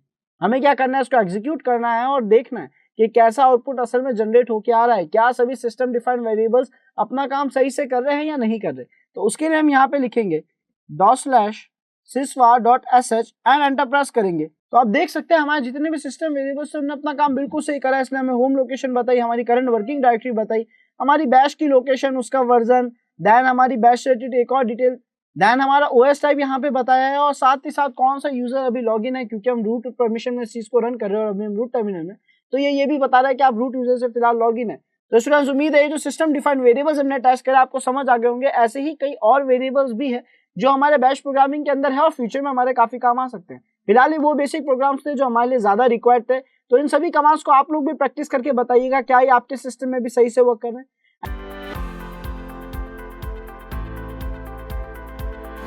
स्टूडेंट्स आज मैं आप सभी के लिए लेके आ गया हूँ user defined variables in shell या बैश प्रोग्रामिंग के अंदर। सो बेसिकली आज हम ये देखने वाले हैं कि यूजर डिफाइंड वेरिएबल्स क्या होते हैं। उसके लिए हम एक बेसिक छोटा प्रोग्राम बनाएंगे जिसमें हम खुद के हिसाब से कुछ वेरिएबल्स डिक्लेयर करेंगे, कुछ यूजर इनपुट्स लेके उनको वेरिएबल्स में स्टोर भी करेंगे। तो ये सारी चीजें आज हम करने वाले हैं। तो बिना देरी करते हुए चलते हैं हमारी काली वर्चुअल मशीन की तरफ। स्टूडेंट्स यहाँ पे हम हमारी काली वर्चुअल मशीन पे आ चुके हैं। सो सबसे पहले से लॉग इन कर लेते हैं। हमें बैश प्रोग्रामिंग का बेसिक आइडिया तो हो गया। हमने लास्ट टाइम जो सिस्टम डिफाइंड या प्री डिफाइंड वेरिएबल्स जो होते हैं उनको प्रैक्टिस करा था, और अब हम करने वाले हैं यूजर डिफाइंड वेरिएबल, जिसका मतलब असल में कुछ नहीं सर, वो सारे वेरिएबल्स जो एक यूजर बनाता है। इसके लिए हमने पढ़ा था कि नॉर्मली सारे user defined variable lower case में होते हैं। तो हाँ, यहाँ पे लोअर केस में होते हैं बाय डिफॉल्ट, लेकिन हम चाहें तो इन्हें अपर केस में भी रख सकते हैं। बस एक बात का ध्यान रखना है कि उस नाम का कोई सिस्टम डिफाइंड वेरिएबल ना हो। That's it. एंड यहाँ पे अब हम क्या करेंगे, सो बेसिकली हमारा टर्मिनल आ गया, इसको रूट परमिशन दे देते हैं। और स्टूडेंट्स अब हम यहाँ पे क्या करने वाले हैं, एक फाइल क्रिएट करेंगे। उस फाइल के अंदर एक नॉर्मल सा प्रोग्राम लिखने की कोशिश करेंगे जिसके जरिए हम समझेंगे यूजर डिफाइंड वेरिएबल्स क्या होते हैं। तो हम यहाँ पे उसके लिए लिखेंगे gedit एंड देन किसी भी एक फाइल का नाम, तो हम इसका नाम रख देते हैं udshell.sh। सो स्टूडेंट्स यहाँ पे हमारी जो फाइल है वो ओपन हो चुकी है। अब हम क्या करेंगे, यहाँ पे बेसिक कोड लिखना स्टार्ट करेंगे। सबसे पहले हम इंटरप्रेटर का नाम बता देंगे, तो #not एंड देन /bin/bash के जरिए फिलहाल हम इसे बना रहे हैं। बैश हो चाहे sh हो, दोनों साथ में काम करेंगे। हम दोनों को वर्क करके देखेंगे, हम दोनों को यूज लेके देखेंगे दोनों में डिफरेंस क्या आ रहा है। तो यहाँ पे एंटर प्रेस करेंगे और हम स्टूडेंट्स हमारा पहला वेरिएबल यहाँ पे डिक्लेयर करेंगे। फॉर एग्जांपल मैं यहाँ पे लिखूँ a = 5 + 6। तो यहाँ पे a नाम का हमारा जो वेरिएबल है उसके अंदर 5 + 6 वैल्यू जो है वो सेव हो चुकी है। तो इस तरीके से कुछ हमारा एक वेरिएबल काम करता है स्टूडेंट। सो यहाँ पे हम कुछ बहुत ही कॉमन वेरिएबल्स डिक्लेयर करने की कोशिश करने वाले हैं। जैसे कि हमने लिखा नेम = एंड देन इसके आगे हमारा नाम लिख देते हैं। तो हमने यहाँ लिख दिया आशीष एंड यहाँ पे आशीष। परफेक्ट। सो बेसिकली हमने एक वैल्यू दे दी नेम नाम के वेरिएबल में। अब हम एक बात का ध्यान रख रहे हैं क्योंकि हमें डायरेक्टली दिख रहा है सर एक स्ट्रिंग है, तो हमने यहाँ पे क्या करा, हम सिंगल या डुअल कोट्स के अंदर इंक्लोज करेंगे। तो फिलहाल मैं डुअल कोट्स में इसको इंक्लोज कर देता हूँ। सो अब हम यहाँ पे क्या करेंगे, क्योंकि हमें पता है एक स्ट्रिंग है तो इसको हम सिंगल या डुअल कोट्स के अंदर लिखेंगे। तो यहाँ पे फिलहाल मैं डुअल कोट्स का यूज लेता हूँ एंड अब हम एंटर प्रेस कर देते हैं। तो नेम = हो गया, एक पैरामीटर और ले लेते हैं हम एज = जिसके अंदर जो वैल्यू है वो भी हम यही दे रहे हैं। एंड यहाँ पे हम एक वेरिएबल रखेंगे, उसका नाम रखते हैं हम रोल नंबर एंड उसके बाद = दे देते हैं क्योंकि इसको भी हम एक वेरिएबल बना रहे हैं एंड इनके अंदर हम एक नंबर लिखने वाले हैं। तो नंबर के लिए हमें डुअल कोट्स की जरूरत नहीं पड़ेगी। तो हमने सीधा यहाँ पे एक नंबर लिख दिया 4545 एंड एंटर प्रेस कर देते। तो स्टूडेंट्स यहाँ पे हमने क्या करा, फिलहाल दो वेरिएबल्स डिक्लेयर करें। अब हम एक काम करते हैं, दोनों वेरिएबल्स को प्रिंट कराने का काम करते हैं। तो उसके लिए हम यहाँ पे लिखेंगे echo एंड देन नेम = और डॉलर का यूज लेंगे। हमें पता है डॉलर का मतलब होता है एंड यहाँ पे हम डॉलर लिख के वेरिएबल का नाम लिखेंगे, जिसका मतलब हमें पता है कि सर डॉलर का मतलब है वेरिएबल के अंदर की जो वैल्यू है वो यहाँ पे प्रिंट होगी, वो यहाँ पे यूज होगी। एंड उसके बाद यहाँ पे एक और वेरिएबल डिक्लेयर कर देते हैं रोल नंबर = और उसके अंदर हम वेरिएबल ले लेते हैं रोल नंबर। सो स्टूडेंट्स यहाँ पे हमने नेम नाम का हमारा जो वेरिएबल था उसको भी उसकी स्टूडेंट्स यहाँ पे हमारा जो नेम नाम का वेरिएबल था हमने उसके अंदर की वैल्यू भी कॉल कराई है और रोल नंबर के अंदर की भी वैल्यू कॉल कराई है। फिलहाल एको के जरिए बेसिकली जो भी चीजें इसके अंदर लिखी हो बाहर प्रिंट हो जाएगी। देखते हैं ये पहले कैसे वर्क कर रहा है, देन इसमें कुछ चीजें और एड ऑन करके देखेंगे कि शेल प्रोग्रामिंग असल में काम कर कैसे रही है या बैश प्रोग्रामिंग। तो इसको सेव करेंगे, क्लोज करेंगे एंड देन इसे एग्जीक्यूट करेंगे। लेकिन उससे पहले एक चीज का हमें ध्यान रखना होगा कि सर अगर हम -l लिखें और एंटर प्रेस करें तो हम यहाँ पे देख सकते हैं हमने जो फाइल बनाई थी UD शेल वो बाय डिफॉल्ट उसके पास एग्जीक्यूटेबल परमिशन नहीं होगी। तो चलते हैं यहाँ पे UD शेल के पास। परफेक्ट। सो हम देख सकते हैं इसके पास केवल रीड और राइट की परमिशन है। एग्जीक्यूटेबल परमिशन देने के लिए हम कमांड लिखेंगे, एग्जीक्यूटेबल परमिशन देने के लिए हमें कमांड लिखेंगे यहाँ पे chmod +x and then file का नाम। आई थिंक इस नाम से केवल एक ही परफेक्ट। एंटर प्रेस करा तो हमारी इस फाइल के पास एग्जीक्यूटेबल परमिशन आ चुकी है। अब हम इसे रन करेंगे एंड एंटर प्रेस करेंगे तो आप देख सकते हो यहाँ पे name equals to Ashish and roll number equals to जो हमारी वैल्यू थी वो दोनों प्रिंट हो रही है। यानी हमारे वेरिएबल्स के अंदर जो वैल्यूज हैं, जो डेटा है वो सेव हो रहा है। एक और बात यहाँ पे अगर हम बताना चाहें तो हमने ये डिफाइन नहीं करा था कि जो वैल्यूज हैं, जो वेरिएबल्स हैं, ये बाय डिफॉल्ट क्या टाइप के, इनका डेटा टाइप क्या है, ये इंटीजर है, कैरेक्टर, स्ट्रिंग है। और यही शेल में हमने पढ़ा भी था या बैश में हमने पढ़ा था कि इनके अंदर जो वेरिएबल्स होते हैं वो अनडिफाइंड होते हैं। वो अनडिफाइंड होता है। अनडिफाइंड का मतलब यह है कि उनका टाइप कुछ भी नहीं होता। जैसे ही उन्हें डिक्लेयर करते हैं उसके बाद उन्हें ऑटोमेटिकली एक टाइप दे देती है हमारी बैश प्रोग्रामिंग या शेल प्रोग्रामिंग। सो फिलहाल इतना वक्त तो बिल्कुल सही काम करा। अब यही काम हम SH यानी शेल प्रोग्रामिंग के जरिए करते तो यानी इसका इंटरप्रेटर अगर शेल होता तो हम क्या करेंगे, फिर से यहाँ पे एडिटिंग स्टार्ट करेंगे एंड एडिटिंग करते ही हम क्या करेंगे, बैश की जगह सर SS लिख देंगे, फाइल को सेव करेंगे और उसके बाद उसको एग्जीक्यूट करने की कोशिश करेंगे और देखेंगे क्या ये बिल्कुल सही काम कर रहा है। तो हम यहाँ पे udshell.sh लिखा और आप देख सकते हैं हमारे दोनों ही वेरिएबल्स जो हमने डिक्लेयर करे थे, जिनके अंदर वैल्यूज हमने जो दी थी वो बिल्कुल सही से प्रिंट हो रही है, यानी वो अच्छे से काम कर रहे हैं। तो उम्मीद है स्टूडेंट्स ये वाला छोटा सा पार्ट आपको समझ आया होगा। अब हम क्या करते हैं, देखते हैं यूजर इनपुट कैसे ले सकते हैं हम शेल प्रोग्रामिंग के अंदर, बिकॉज यूजर इनपुट लेना एक बहुत ही इंपॉर्टेंट पार्ट है हमारे लिए। तो यहाँ पे हम वापस एडिटिंग स्टार्ट करेंगे एंड यूजर इनपुट लेने के लिए बहुत ही इजी कोड यूज होता है। आप लोग देख पा रहे होंगे शेल असल में बहुत इजी प्रोग्रामिंग लैंग्वेज है। हम यहाँ पे लिखेंगे रीड और उसके अंदर हम जो भी वेरिएबल देते हैं, हम जो भी वैल्यू देंगे वो उस वेरिएबल में पहुंच जाएगी। फॉर एग्जांपल अगर मैं यहाँ पे लिखता हूँ सिटी, इसका मतलब क्या हुआ कि रीड में मैंने एक वेरिएबल बना दिया जिसका नाम था सिटी। जैसे ही मैं कुछ वैल्यूज लिखूंगा डायरेक्ट सिटी नाम के हमारे वेरिएबल के अंदर सेव हो जाएगी। तो हम इसे सेव करते हैं और उसके बाद हम इसे करते हैं क्लोज एंड फिर से इसे एग्जीक्यूट करते हैं। सो यहाँ पे आप देख सकते हैं तो वैल्यूज प्रिंट हो गई है, लेकिन शेल एंड नहीं हुई है, मुझसे एक इनपुट मांगा जा रहा है। तो इनपुट में अगर मैं यहाँ पे लिख दूं जोधपुर एंड एंटर प्रेस करूं तो इसने उस वैल्यू को स्टोर करा दिया। और अगर हम इस वैल्यू को फिर से प्रिंट करना चाहे, यानी हमारे इस वेरिएबल में जो भी डेटा पड़ा है उसे प्रिंट कराना चाहे, तो उसके लिए एक छोटी सी एडिटिंग और करेंगे, जो कि हम चाहे तो यहाँ भी कर सकते हैं या फिर हमें बाद में करनी से, जिसके लिए अब हम क्या करेंगे, हम यहाँ पे लिखेंगे एको एंड देन हम यहाँ पे लिखेंगे सिटी इक्वल्स टू और उसके बाद हम यहाँ पे डॉलर लगा के सिटी लिख देंगे, ताकि हमारा सिटी नाम का जो वेरिएबल है उसके अंदर की वैल्यू यहाँ पे कॉल हो जाए, प्रिंट हो जाए एंड देन हमारा आउटपुट जो है वो बिल्कुल सही आ जाए। तो उसको क्लोज करते हैं और फिर से एग्जीक्यूट करते हैं। सो यहाँ पे हमसे वैल्यू मांग रहा है तो हमने लिखा जोधपुर एंड एंटर प्रेस करा तो आप देख सकते हैं सिटी इक्वल्स टू जोधपुर, यानी उस वेरिएबल के अंदर हमारी वैल्यू स्टोर हो रही थी। जो रीड नाम का हमारा फंक्शन था उसके जरिए हम यूजर से इनपुट ले पा रहे हैं। तो उम्मीद है स्टूडेंट्स ये एक जो नॉर्मल हमने user defined variables plus user से इनपुट कैसे लिया जा सकता है वो पार्ट हमने देखा शेल और बैश प्रोग्रामिंग में, आप सभी को क्लियर होगा।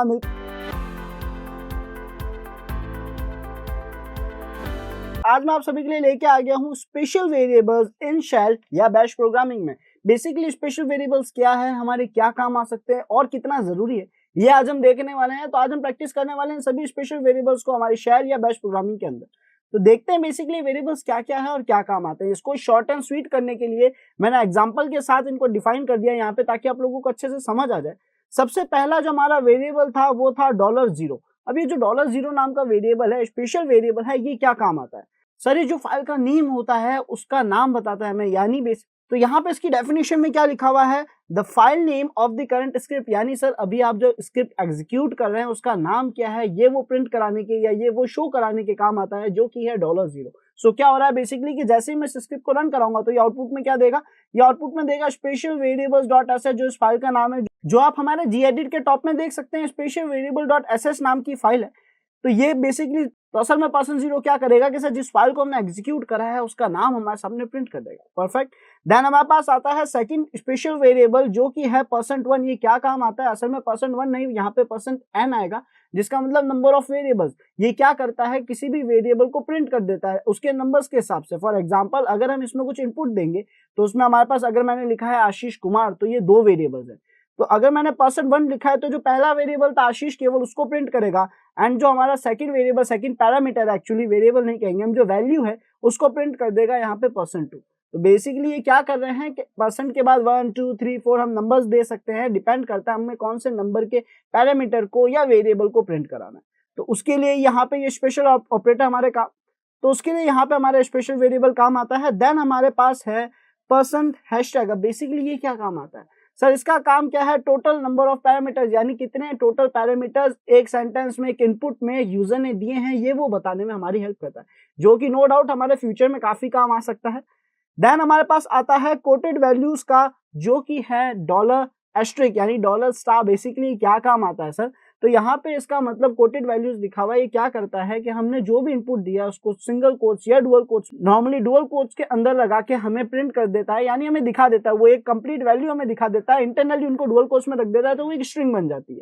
तो वो काम बेसिकली हमारा $* कर रहा है। एंड देन अगर मैं इंडिविजुअल हमारे एक पैरामीटर को कोट्स के अंदर लिखना चाहूँ, डुअल कोट्स में लिखना चाहूँ, तो उसके लिए हम यूज लेते हैं $@, यानी पर्टिकुलर हर एक पैरामीटर को ये एक स्ट्रिंग बना रहा है, हर एक को अलग अलग डुअल कोट्स के अंदर लिख रहा है, तो उसके लिए हम यूज लेते हैं $@। एंड देन उसके बाद हमारे पास आता है exit status of the last command execution. कौन कर रहा है ये काम? ये कर रहा है $?। इससे हो क्या रहा है यहाँ पे कि सर अगर हमने कोई भी प्रोसेस रिसेंटली क्लोज करा है तो ये उसका स्टेटस हमें बता देगा, उसका प्रोसेस आईडी था वो हमें बता देगा क्या कर रहा है, exit status of the last command executed. Next हमारे पास आता है $?। ये क्या काम कर रहा है सर? यहाँ पे लिखा हुआ है exit status of the last command executed, यानी सर जो हमने लास्ट कमांड एग्जीक्यूट करा है उसका स्टेटस क्या है, क्या वो क्लोज हो चुका है या बैकग्राउंड में रन कर रहा है, उसका जो भी स्टेटस है वो शो करने के लिए $? नाम का हमारा स्पेशल वेरिएबल यूज में आता है। सो स्टूडेंट्स नेक्स्ट वेरिएबल जो हमारे पास आता है वो है $. अब ये $. नाम का जो स्पेशल वेरिएबल है क्या काम आता है सर? ये बहुत ही यूजफुल वेरिएबल है, बिकॉज हमारा जो भी प्रोसेस चल रहा होता है उस शेल के अंदर ये उसकी प्रोसेस आईडी शो कर देता है। आप यहाँ देख सकते हैं the process number of the current shell, यानी जो करंटली एक्टिव शेल है उसकी प्रोसेस आईडी क्या है ये हमें वो बता देता है, जिसके जरिए हम उस प्रोसेस को क्लोज, उस पर अलग अलग ऑप्शंस या एक्टिविटीज परफॉर्म कर सकते हैं। तो ये हमारे लिए काफी यूजफुल है। जब हम एक शेल प्रोग्राम लिखते हैं तो वहाँ हमारे लिए यूजफुल होगा। जब हम आगे चल के कुछ बड़े प्रोग्राम्स लिखेंगे तो हमें किसी प्रोसेस को अगर बंद कराना, उसकी आईडी देखनी है, उसकी रिलेटेड डिटेल्स देखनी है, तो वहाँ पे हमारे काफी काम आ सकता है। देन उसके बाद हमारे पास है $. इसका मतलब क्या है sir? The process number of the last background command, यानी लास्ट आपने जो भी बैकग्राउंड में कमांड रन करा था उसका प्रोसेस आईडी क्या है वो बताने के लिए हमें यूज आता है $0. सो स्टूडेंट्स उम्मीद है ये जो हमारे स्पेशल वेरिएबल्स थे जो हमारे क्या काम आ रहे हैं सर, हमें कुछ अच्छी इन्फॉर्मेशन दे रहे हैं। हम कौन सी फाइल को एग्जीक्यूट कर रहे हैं, उस फाइल में कितने पैरामीटर्स है, पैरामीटर पहला कौन सा है, दूसरा कौन सा है, अगर उन्हें सिंगल कोट से डबल कोट्स के अंदर लिखना है, या फिर हमें हमारे प्रोसेस की प्रोसेस आईडी देखनी है कि बेसिकली वो जो स्क्रिप्ट चल रही है उसकी आईडी क्या है, उसको क्या प्रोसेस आईडी दी गई है, या फिर कोई कमांड जो हमने लास्ट में रन करा था उसकी प्रोसेस आईडी क्या है। ये सारी डिटेल्स देखने में हमारे स्पेशल वेरिएबल्स काम आते हैं। ये सारी स्पेशल इंफॉर्मेशन देखने के लिए हमारे ये स्पेशल वेरिएबल्स काम आते हैं।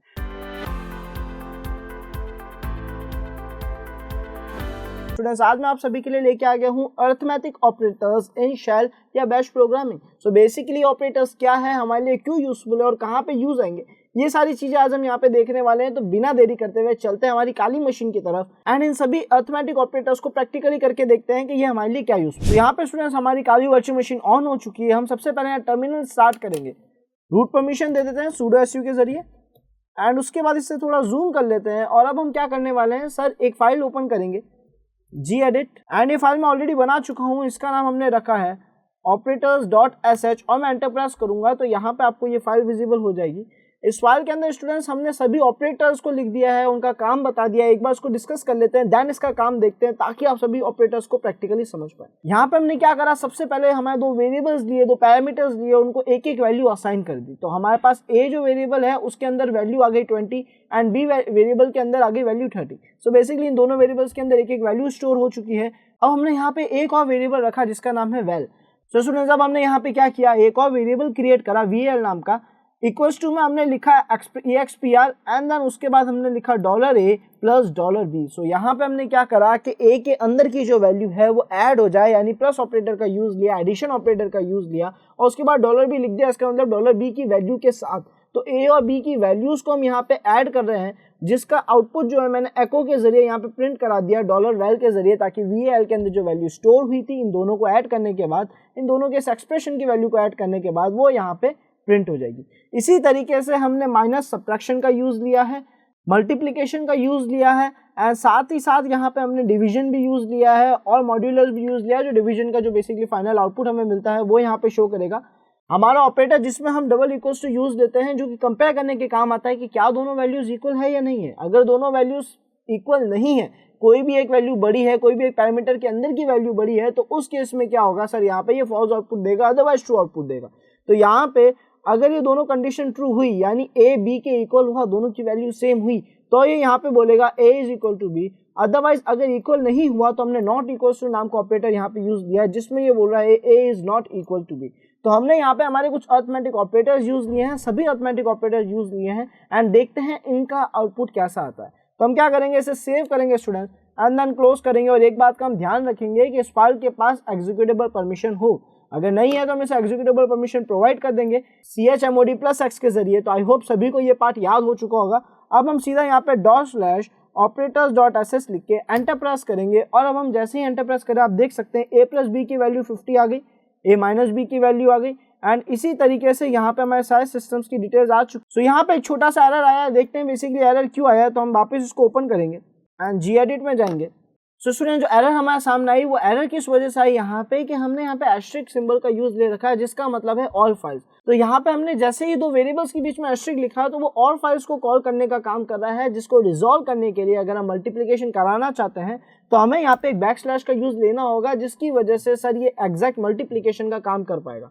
तो बस एक इतना सा ही एरर था। अब इसे सेव करते हैं एंड देन इसे रीलोड करके देखते हैं क्या ये सही से वर्क कर रहा है कि नहीं कर रहा है, यानी फिर से एग्जीक्यूट करके देखते हैं। सो यहाँ पे स्टूडेंट्स हमारा आउटपुट जो है वो आ चुका है, जहाँ पे हम देख सकते हैं एडिशन हो गया, उसका आउटपुट आ गया, सब्ट्रैक्शन का भी आ गया है, multiplication, division, modulus and then हमने जो इफ कंडीशंस लगाई थी उसमें क्योंकि हमारा आउटपुट नॉट इक्वल्स था, यानी हमारे वेरिएबल ए और वेरिएबल बी के अंदर जो वैल्यूज थी वो थी 20 एंड 30, तो वो इक्वल तो नहीं थी, तो उसके हिसाब से हमारा सेकंड इफ कंडीशन ट्रू हुआ और उसका आउटपुट जो है यहाँ पे प्रिंट हो गया।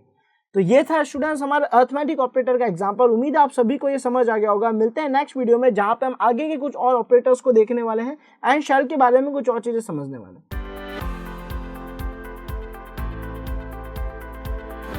स्टूडेंट्स आज मैं आप सभी के लिए लेके आ गया हूँ रिलेशनल ऑपरेटर्स इन शेल या बैश प्रोग्रामिंग। सो बेसिकली क्या है ये रिलेशनल ऑपरेटर और हमारे क्या काम आने वाले हैं, आज हम यही देखने वाले हैं इस वीडियो में। तो बिना देरी करते हुए चलते हैं हमारे काली लिनक्स की तरफ। तो स्टूडेंट्स यहाँ पे हमारी काली मशीन स्टार्ट हो चुकी है। अब देखते हैं बेसिकली रिलेशनल ऑपरेटर क्या है। तो इसके लिए सबसे पहले हम हमारे टर्मिनल को ओपन करेंगे एंड हमने एक प्रोग्राम बनाया, उस प्रोग्राम के जरिए समझने की कोशिश करेंगे कि असल में रिलेशनल ऑपरेटर क्या है और हमारे लिए कैसे काम किया। तो सबसे पहले यहाँ पे रूट परमिशन दे देते हैं, थोड़ा जूम इन कर लेते हैं। अब हम यहाँ पे लिखेंगे gedit and then operators.sh enter press करेंगे तो यहाँ पे हमारे सामने एक प्रोग्राम हो। इस प्रोग्राम में हमने क्या किया है, जितने भी रिलेशनल ऑपरेटर्स हैं उनको यूज लेके देखा है ताकि उनका काम अच्छे से समझ सके। तो सबसे पहला ऑपरेटर जो हमारा है वो है -eq, जिसका मतलब है इक्वल टू। सो बेसिकली जब हम डबल इक्वल्स टू का यूज लेते थे ये एग्जैक्टली वही है, बस ये है हमारा रिलेशनल ऑपरेटर। तो अगर मैंने यहाँ पे $a एंड $b के बीच में -eq लिखा है, इसका मतलब है मैं ये बोल रहा हूँ क्या ये दोनों एक दूसरे के इक्वल है, क्या इन दोनों का रिलेशन एक दूसरे के इक्वल है, इन दोनों की वैल्यूज एक दूसरे के बराबर है। और अगर इसका आउटपुट ट्रू आता है देन ये लाइन जो है ये प्रिंट हो जाएगी, जो कि है a is equal to b। लेकिन अगर ये आउटपुट फॉल्स आता है तो कुछ प्रिंट नहीं होगा। सो नेक्स्ट देखते हैं। नेक्स्ट हमारा जो ऑपरेटर है उसका नाम है -ne, यानी -not equals to, -ne जिसका मतलब है नॉट इक्वल्स टू। तो यहाँ पे अगर a b के इक्वल नहीं हुआ उस कंडीशन में यहाँ पे एक लाइन प्रिंट हो जाएगी, ट्रू कंडीशन मिलेगी इसको एंड यहाँ पे बोलेगा a is not equal to b, जिसको हम basically not and equals to लिख के डिनोट करते थे। तो वहीं पे हमने रिलेशन ऑपरेटर के जरिए -ne को यूज लिया है। देन हम यहाँ पे लिखते हैं -gt, जिसका मतलब है ग्रेटर देन। तो यहाँ पे कंडीशन हमें क्या कह रही है, जो रिलेशन ऑपरेटर है क्या कह रहा है कि अगर a बड़ा है b से तो यहाँ पे ये वैल्यू प्रिंट हो जाएगी कि a is greater than b। सो इसके अंदर दिया हुआ कोड हमारा जो है वो रन नहीं होगा, बिकॉज ये जो कंडीशन है ये ट्रू नहीं है। देन स्क्रॉल डाउन करते हैं, यहाँ पे -lt जिसका मतलब है लेस देन। तो यहाँ पे आप देख सकते हो अगर ये कंडीशन ट्रू हुई तो लिखा हुआ आएगा a is less than to b, तो यहाँ पे लेस देन b हो जाएगा। इसको सही कर देते हैं, परफेक्ट। एंड उसके बाद यहाँ पे -ge है, तो ge का मतलब क्या है, क्योंकि सर gt का मतलब तो ग्रेटर देन था, तो ge का मतलब है ग्रेटर देन और इक्वल टू। तो यहाँ पे अगर ये कंडीशन ट्रू होती है, यानी a अगर b से बड़ा है या b के बराबर भी है, तो उस केस में कंडीशन ट्रू हो जाएगी, जहाँ पे लिखा हुआ आएगा a इज ग्रेटर देन और इक्वल टू b। सो यहाँ पे आपको ये भी समझ आ गया होगा। देन हमारे पास है -le जिसका मतलब है लेस देन और इक्वल टू, यानी यहाँ पे कह रहा है कि अगर a जो वैल्यू है वो b से छोटी हुई या उसके बराबर हुई, उस केस में कंडीशन ट्रू हो जाएगी और जैसे ही ट्रू होगी हमारा एको जो है वो प्रिंट कर देगा a इज लेस देन और इक्वल टू b। तो आई होप ये जो हमारे रिलेशनल ऑपरेटर्स है जिसमें हमारे पास कौन कौन से ऑपरेटर्स थे, -eq यानी equal to, not equals to, greater than, less than, greater than equal to and less than equal to, ये सभी ऑपरेटर्स हमारे काम आते हैं एक प्रोग्राम को अच्छे से एग्जीक्यूट करने में, दो डेटास के बीच में, दो वेरिएबल्स के बीच में उनका रिलेशन कंफर्म करने में एंड उसी के हिसाब से आगे की क्वेरीज को एग्जीक्यूट करने के लिए। सो आइए स्टूडेंट्स इनको एग्जीक्यूट करके देखते हैं कि ये किस तरीके से काम कर रहे हैं। इसे हम सेव करेंगे एंड देन हम क्लोज करेंगे और अब हम यहाँ पे लिखेंगे $operators.sh। इससे पहले एक बात का ध्यान रखिएगा कि इस फाइल के पास एग्जीक्यूटेबल परमिशन हो, और अगर नहीं हो तो क्या करेंगे, हम लिखेंगे chmod +x and then file का नाम, ताकि उसको एग्जीक्यूटेबल परमिशन जो है वो हम प्रोवाइड कर सके।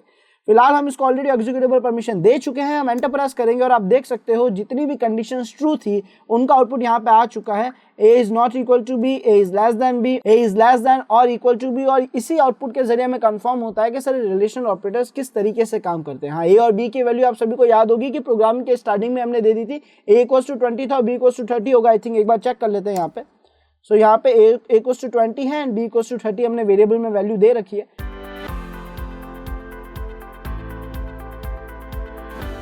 आज मैं आप सभी के लिए वीडियो लेके आ गया हूँ बुलियन ऑपरेटर्स इन शेल या बैश प्रोग्रामिंग। बेसिकली क्या है ये हमारे बुलियन ऑपरेटर्स और कहाँ कहाँ काम आते हैं, हमारे लिए कितना यूजफुल है, ये सारी चीज आज हम देखने वाले हैं। तो स्टूडेंट्स यहाँ पे आप देख चुके हैं हमारी लिनक्स मशीन ऑन हो चुकी है एंड यहाँ पे हमारे पास टर्मिनल स्टार्टेड है। हमें क्या करना है, सबसे पहले सर हम एक फाइल क्रिएट करेंगे, उसके अंदर देखेंगे क्या है ये एंड और नॉट ऑपरेटर्स। सबसे पहले हम क्या करेंगे सर, यहाँ पे हम ओपन करते हैं हमारी एक शेल प्रोग्राम जिसके अंदर हम अच्छे से समझ पाएंगे कि हमारे बुलियन ऑपरेटर्स कौन कौन से हैं और हमारे लिए कितना यूजफुल है। उसके लिए हम कमांड लिखेंगे gedit एंड देन boolean.sh। अब यहाँ पे ये लिखते ही हमारी फाइल ओपन हो गई जिसमें मैं ऑलरेडी बुलियन ऑपरेटर से रिलेटेड एक प्रोग्राम लिख चुका हूँ। तो यहाँ पे उसके जरिए हम इजीली समझ पाएंगे कि हमारे पास कौन कौन से ऑपरेटर्स है। सबसे पहला ऑपरेटर स्टूडेंट जो हमारे पास आता है वो है नॉट ऑपरेटर। ये क्या काम करता है सर, नॉट ऑपरेटर क्या करता है कि हम इसको कोई भी वैल्यू देते हैं तो ये उसको उल्टा करके रिप्लाई देता है। बेसिकली फॉर एग्जांपल अगर मैंने यहाँ पे इसको वैल्यू दी 1 तो ये 0 बोलेगा, अगर मैं 0 दी तो 1 देगा, ट्रू बोला तो फॉल्स आउटपुट देगा एंड फॉल्स बोला तो ट्रू आउटपुट देगा। तो यानी हमारी दी गई वैल्यूज को ये उसका अलग रिप्लाई, उसका बिल्कुल उल्टा रिप्लाई यहाँ पे ये शो कर रहा है। तो अब हम यहाँ पे देखें तो हमने इफ के जरिए यहाँ पे कंडीशन लिखी है कि a is not equals to b। सो यहाँ पे अब हमने क्या करा सर, हमने इफ कंडीशन का यूज लेके a is not equals to b लिखा एंड जैसे ही हमने ये लिखा है इसमें हो क्या रहा है कि अगर मैं यहाँ पे नॉट नहीं लगाता तो इसका मतलब ये होता है कि अगर a b के इक्वल है तो वहां पे जो भी काम होता उससे रिलेटेड आउटपुट आ जाता, ट्रू आउटपुट आ जाता। बट अगर यहाँ पे मैंने नॉट लगा दिया तो इसका मतलब अगर a b के इक्वल हुआ तो ये आउटपुट फॉल्स देगा। सो बेसिकली इसने इस इनपुट का जो आउटपुट जनरेट होने वाला था उसको बिल्कुल चेंज कर दिया है। एंड इसी तरीके से यहाँ पे अगर ये कंडीशन अब ट्रू होगी और ट्रू केवल एक ही केस में होगी जब ये दोनों दूसरे के इक्वल नहीं होंगे, तो यहाँ पे प्रिंट हो जाएगा a is not equal to b। और अगर ये कंडीशन फॉल्स हुई तो उसके लिए हमने एल्स में लगा दिया है कि a is equal to b, यानी अगर ये कंडीशन सही नहीं हुई तो इसका मतलब दूसरी कंडीशन सही होगी जो कि कहेगी कि दोनों एक दूसरे के इक्वल है। इसके बाद हमने नेक्स्ट ऑपरेटर जो यूज लिया है वो है -a। अभी -a का मतलब क्या है सर, -a का मतलब है एंड ऑपरेटर। हमारे बुलियन ऑपरेटर में हमें मिलते हैं एंड और नॉट। एंड यहाँ पे ये जो एंड ऑपरेटर है इसका काम क्या है कि सर जब इसके लेफ्ट हैंड में लिखी हुई कंडीशन और राइट हैंड में लिखी हुई कंडीशन दोनों ही ट्रू होगी, केवल तब ये ट्रू आउटपुट जनरेट करेगा। तो बेसिकली अब अगर हम यहाँ पे देखें तो क्या लिखा हुआ है, इफ के अंदर हमने लिखा है n% a और a के अंदर हमने वैल्यू दी है 10, अगर लेस देन है 100 के तो ये ट्रू कंडीशन है एंड अगर जो हमारा b है वो ग्रेटर देन है 15 के तो भी ये ट्रू कंडीशन है। और अब अगर ये दोनों कंडीशंस ट्रू प्रूफ होती है, दोनों ही कंडीशन सही प्रूफ होती है, तो केवल उस कंडीशन में, केवल उस टाइम पे यहाँ पे जो हमारा ट्रू वाला पार्ट है वो प्रिंट हो जाएगा जिसमें हमने लिखा हुआ है a is less then 100 and b is greater than 15 और हमने यहाँ पे रिटर्न ट्रू लिख दिया। और अगर ये सही नहीं होता, यानी अगर ये दोनों कंडीशंस में से एक भी कंडीशन गलत हो जाती तो उस टाइम पे हमारे पास जो आउटपुट आता वो फॉल्स आउटपुट आता, तो हमारी ये वाली जो स्टेटमेंट है ये प्रिंट हो जाती। आइए देखते हैं हमारा थर्ड ऑपरेटर जो है और ऑपरेटर, वो हमसे क्या करवा रहा है। तो यहाँ पे और ऑपरेटर का कहने का मतलब ये होता है कि सर इसके लेफ्ट में या राइट में दोनों ही लिखी हुई कंडीशंस में से एक भी बात ट्रू निकलती है तो ये उस बात को आगे लेके ट्रू आउटपुट दे देगा। तो यहाँ पे अगर हम देखें तो हमने इफ के अंदर लिखा a इज लेस देन 100 और b इज ग्रेटर देन 100। अब इन दोनों में से एक भी कंडीशन सही हुई तो ये आउटपुट देगा ट्रू। तो यहाँ पे ये क्या आउटपुट दे देगा अगर ट्रू कंडीशन हुई तो कि a is less then 100 and b is greater than 100 returns true. And यहाँ पे अगर इनकी दोनों ही कंडीशंस ट्रू नहीं हुई, दोनों ही कंडीशन फॉल्स हुई, तो उस केस में ये यहाँ पे फॉल्स आउटपुट जो है वो प्रिंट कर देगा। तो स्टूडेंट्स ये है हमारे बुलियन ऑपरेटर्स एंड, और एंड नॉट। अब देखते हैं ये आउटपुट कैसा जनरेट करेंगे। यहाँ पे हमने जो a एंड b को वैल्यू दिए हुए है 10 एंड 20। अब हम सीधे इसे एग्जीक्यूट करेंगे और देखते हैं ये कैसा आउटपुट जनरेट करके लाता है। अब हम क्या करेंगे, इस फाइल को सेव करेंगे एंड देन क्लोज करेंगे, और उसके बाद ध्यान रखिएगा इसके पास एग्जीक्यूटेबल परमिशन हो, chmod+x के जरिए जो हम परमिशन प्रोवाइड करते हैं वो इसके पास हो। उसके बाद हम लिखेंगे ./boolean.sh, हम इसको एग्जीक्यूट करेंगे, और जैसे ही अब हम एंटर प्रेस करेंगे तो आप यहाँ पे देख सकते हैं a is not equal to 20 लिखा हुआ रहा है पहली कंडीशन में। दूसरी कंडीशन में दोनों ही कंडीशन सही हुई, इस वजह से यहाँ पे रिटर्न ट्रू आया। एंड तीसरी कंडीशन में दोनों में से कोई एक कंडीशन भी ट्रू हो गई, इस वजह से यहाँ पे ट्रू आउटपुट आ गया। इस तरीके से काम करते हैं स्टूडेंट्स हमारे बुलियन ऑपरेटर्स।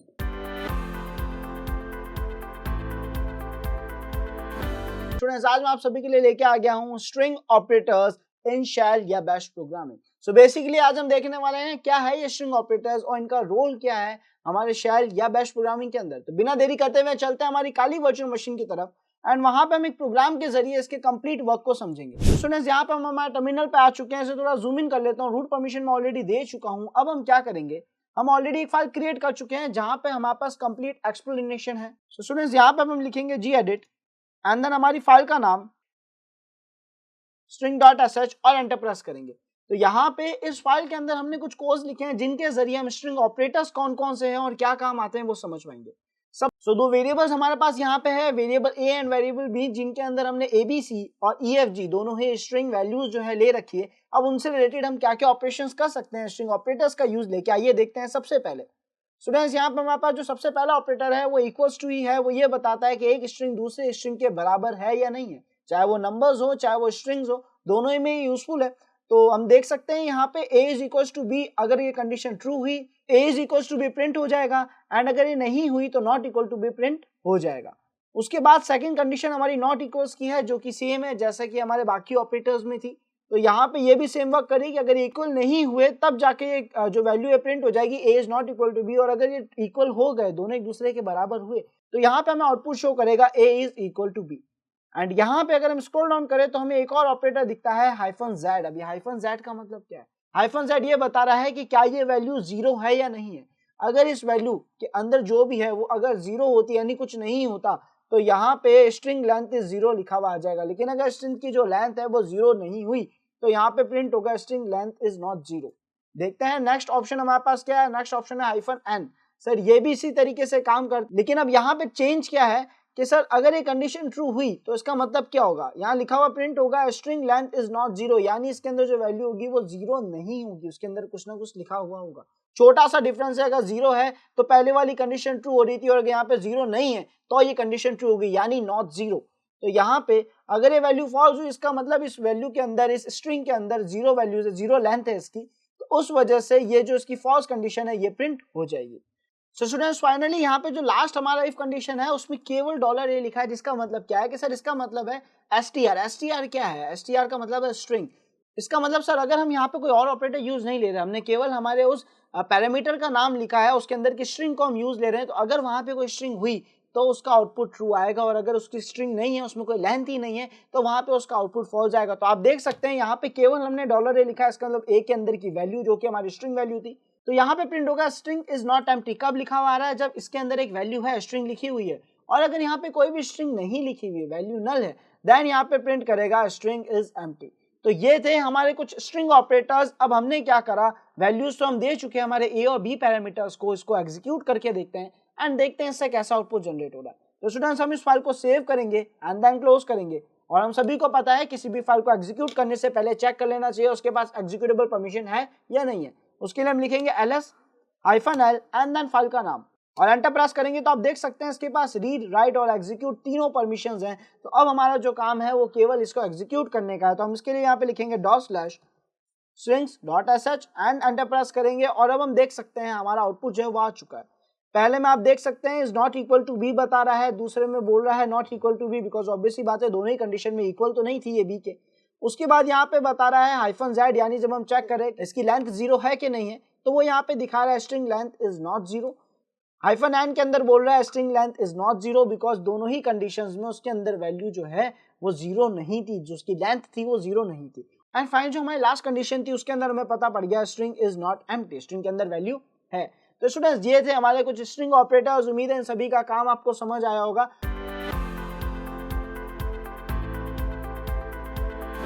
स्टूडेंट्स आज मैं आप सभी के लिए वीडियो लेके आ गया हूँ file test operators in shell या बैश प्रोग्रामिंग। एंड हम यहाँ पे एक प्रोग्राम बना के सीखेंगे कि हमारे पास कितने फाइल टेस्ट ऑपरेटर्स हैं और हमारे लिए वो कितने यूजफुल है। तो बिना देरी करते हुए चलते हैं हमारी काली मशीन की तरफ। सो स्टूडेंट्स यहाँ पे हमने एक प्रोग्राम क्रिएट करा है एंड उस फाइल का नाम हमने रखा है फाइल टेस्ट डॉट sh। इसके अंदर हमने वो सभी ऑपरेटर्स यूज लिए हैं जो कि फाइल टेस्ट ऑपरेटर्स कहलाते हैं। देखते हैं यहाँ पे कौन कौन से ऑपरेटर्स हैं और वो क्या काम कर रहे हैं, हमारे लिए कितना इंपॉर्टेंट है। तो सबसे पहले हमने यहाँ पे बता दिया है कि शेल के जरिए इसको एग्जीक्यूट करा जाएगा, ये एक शेल प्रोग्राम है। एंड उसके बाद यहाँ पे हमने एक पैरामीटर लिया है फाइल नाम का, जिसके अंदर हमने हमारी फाइल की लोकेशन दे दी है फाइल टेस्ट डॉट sh की। ये हमने एक पैरामीटर लिया। अब देखते हैं इससे रिलेटेड हम क्या क्या ऑपरेशंस परफॉर्म करने वाले हैं। सबसे पहले हमने यहाँ पे इफ एल्स कंडीशंस को यूज लिया है एंड उसके अंदर हमने -r ऑपरेटर का यूज लिया है, जिसके अंदर मैंने डॉलर फाइल यानी फाइल की जो लोकेशन थी वो दे दी, हमारी फाइल का नाम दे दिया है देखा जाए तो अब इस ऑपरेटर का काम क्या, -r क्या काम करता है? सर -r हमें ये बताएगा कि इस फाइल के पास रीड की परमिशन है कि नहीं। हम सभी जानते हैं एक फाइल के पास 3 परमिशंस होती है। क्या होती है वो 3 permission? Read, right and execute. Perfect. तो यहाँ पे अभी जो 3 परमिशंस है इनमें से अगर हम -r को यूज ले रहे हैं, -r ऑपरेटर को यूज ले रहे हैं, तो हमें ये बता रहा है कि एक फाइल जिसकी लोकेशन आपने अभी भी दी है उसके पास रीड की परमिशन है या नहीं है। अगर इसके पास रीड की परमिशन हुई तो यहाँ पे प्रिंट हो जाएगा फाइल हैज रीड एक्सेस, और अगर इसके पास परमिशन नहीं हुई देन यहाँ पे प्रिंट होगा file doesn't have read access. तो आई थिंक आपको एक क्लियर होगा पार्ट -r क्या काम कर रहा है। देन हमारे पास आता है -w एंड जिस तरीके से हमने r को समझा, हमारे लिए -w को समझना बहुत आसान होगा कि सर अब -w का मतलब होगा राइट परमिशन। तो अगर हमारी इस दी हुई फाइल के पास राइट की परमिशन है तो उसके अंदर हमें लिखा हुआ आएगा फाइल हैज राइट परमिशन, अगर नहीं हुई तो यहाँ पे लिखा हुआ आएगा file does not have write permission. Then उसके बाद हमारे पास है -x ऑपरेटर, और सभी जान चुके होंगे -x का मतलब सर एग्जीक्यूटेबल ही होगा, क्योंकि अभी अभी हमने देखा रीड, राइट और एग्जीक्यूट हमारे पास 3 परमिशंस थी, तो तीनों में से तीसरी परमिशन ही रह गई थी -x। तो इसके आगे अगर मैं किसी भी फाइल का नाम लिख रहा हूँ और उस फाइल के पास एग्जीक्यूटेबल परमिशन हुई, उस केस में यहाँ पे प्रिंट हो जाएगा फाइल हैज एग्जीक्यूटेबल परमिशन, और अगर नहीं हुई तो इजी है कि सर प्रिंट होगा file does not have executable permission. तो स्टूडेंट्स यहाँ पे ये 3 ऑपरेटर्स तो हमें बहुत अच्छे से क्लियर होंगे, रीड, राइट एंड एग्जीक्यूट। आगे देखते हैं और कौन से फाइल टेस्ट ऑपरेटर्स हैं। नेक्स्ट ऑपरेटर हमारे पास आता है स्टूडेंट्स -f। हमने सेम कंडीशन रखी है, इफ के अंदर हमने लिख दिया -f एंड देन फाइल की लोकेशन। तो आप देख सकते हैं यहाँ पे कि सर -f का मतलब है क्या इस फाइल के पास कोई स्पेशल परमिशंस है क्या ये कोई स्पेशल फाइल है या एक ऑर्डिनरी नॉर्मल फाइल है। तो अगर ये फाइल ऑर्डिनरी फाइल हुई, नॉर्मल फाइल हुई, तो उस केस में यहाँ पे प्रिंट हो जाएगा file is a ordinary file. अगर सर ये ऑर्डिनरी फाइल नहीं और एक स्पेशल फाइल हुई तो यहाँ पे लिखा हुआ आ जाएगा this is a special file. So students अब जो ऑपरेटर हमारे सामने है वो है -d, जिसका काम है ये चेक करना कि दी हुई लोकेशन पे जो भी चीज है वो एक फाइल है या फोल्डर है। अगर ये एक फाइल हुई देन यहाँ पे कंडीशन फॉल्स हो जाएगी, और अगर ये एक फोल्डर हुआ देन ये यहाँ पे प्रिंट करेगा फाइल इज अ डायरेक्टरी, और फॉल्स हुई तो यहाँ पे प्रिंट होगा this is not a directory. तो ये -d ऑपरेटर है जो कि ये चेक करता है कि सामने दी गई लोकेशन पे जो चीज पड़ी है, जो एंटिटी पड़ी है, वो एक फाइल है या एक फोल्डर है। और उसके बाद हमारे पास आता है -s ऑपरेटर। -s ऑपरेटर क्या कर रहा है सर? इसके बाद हमने डॉलर फाइल यानी फाइल की लोकेशन दे दी है, तो ये चेक कर रहा है क्या ये फाइल की साइज 0 है या नहीं है। अगर फाइल की साइज 0 नहीं है देन यहाँ पे प्रिंट हो जाएगा फाइल साइज इज नॉट 0, और अगर फाइल की साइज 0 हुई देन ये फॉल्स कंडीशन हो जाएगी। देन यहाँ पे प्रिंट होगा एल्स के अंदर फाइल साइज इज 0, यानी फाइल की जो साइज है वो 0 है, उसके अंदर कुछ भी कंटेंट नहीं लिखा हुआ। सो अब यहाँ पे हमारे पास जो फाइनली लास्ट ऑपरेटर बचा है वो है -e। ये क्या काम करता है सर? ये चेक करता है कि इस नाम की कोई फाइल एग्जिस्ट करती है या नहीं करती है। यानी हमने -e के आगे कोई भी लोकेशन दी हुई है तो वो हमें बताएगा क्या ऐसी कोई फाइल या ऐसी कोई एंटिटी एग्जिस्ट करती है या नहीं करती है। फिलहाल हमें पता है हमने इस नाम की फाइल क्रिएट करी है, तो इसका जो आउटपुट आएगा वो क्या आएगा, फाइल एग्जिस्ट। एंड अगर नहीं करी होती, ऐसी कोई फाइल होती ही नहीं, तो उस केस में यहाँ पे आता file does not exist. So students ये थे हमारे सभी फाइल टेस्ट ऑपरेटर्स जो कि हमारे काम आते हैं फाइल से रिलेटेड काफी सारी चीजें टेस्ट करने के लिए। सो उम्मीद है स्टूडेंट्स ये सभी ऑपरेटर्स आपको समझ आ गए होंगे। अब हम क्या करते हैं, इन ऑपरेटर्स को एग्जीक्यूट करके देखते हैं कि इसका आउटपुट कैसा आ रहा है। हम इस फाइल को सेव करेंगे एंड देन क्लोज करेंगे, और अब हम यहाँ पे इसे जूम करेंगे। सो स्टूडेंट्स फाइल को हम एग्जिट कर चुके हैं सेव करके। अब हमें यहाँ पे ये देखना है कि इस फाइल के पास एग्जीक्यूटेबल परमिशन है कि नहीं है। कैसे देख सकते हैं sir? ls-l and then file का नाम। अब यहाँ पे ये एंटर प्रेस करते ही बता रहा है कि सर इसके पास केवल रीड और राइट की परमिशन है, एग्जीक्यूटेबल परमिशन नहीं है। तो अगर हमें इस फाइल को एग्जीक्यूट करना है तो उसके पास एग्जीक्यूटेबल परमिशन होनी चाहिए। तो उसके लिए हम यहाँ पे लिखेंगे chmod +x and then file का नाम एंड देन एंटर। फिर से कमांड एग्जीक्यूट करके कंफर्म करेंगे क्या इसके पास एग्जीक्यूटेबल परमिशन है कि नहीं है। तो आप देख सकते हैं इसके पास एग्जीक्यूटेबल परमिशन आ चुकी है। अब स्टूडेंट्स हम रन करेंगे हमारे इस प्रोग्राम को और देखेंगे क्या ये फाइल के सभी ऑपरेटर्स जो थे सही से वर्क कर रहे हैं या नहीं कर रहे। तो हम यहाँ पे लिखेंगे dot slash and then file का नाम और एंटर प्रेस करेंगे। तो आप देख सकते हैं ये बता रहा है कि फाइल के पास रीड परमिशन है, बिल्कुल सही, राइट परमिशन है, एग्जीक्यूटेबल परमिशन है, ये एक ऑर्डिनरी फाइल है एंड यहाँ पे ये डायरेक्टरी नहीं है, इसकी साइज 0 नहीं है और ये फाइल एग्जिस्ट करती है। तो आप देख सकते हैं हमारे सभी ऑपरेटर्स ने अपना काम बिल्कुल अच्छे से करा है।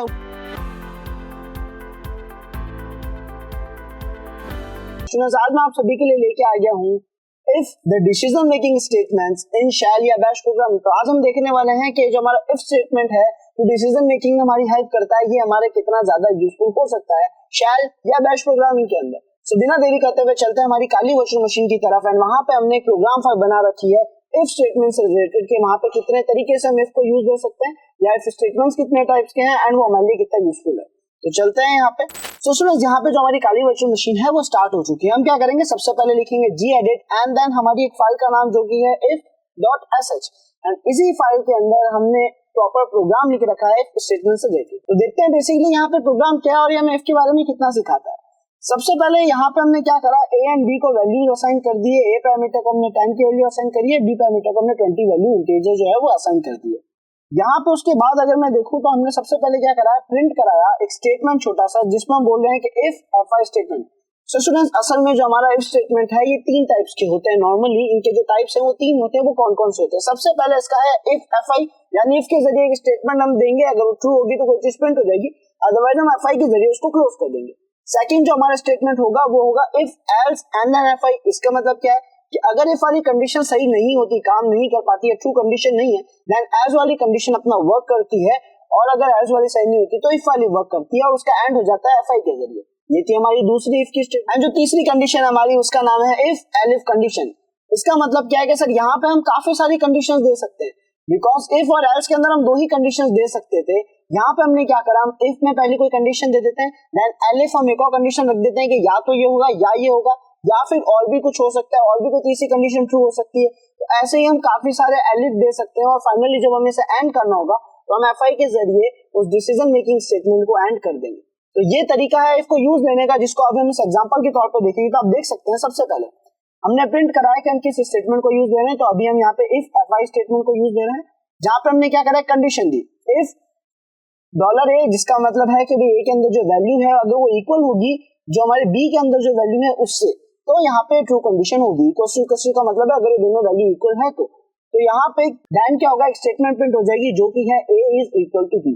अगर ये सही नहीं हुई देन ये कंडीशन रन ही नहीं होगी।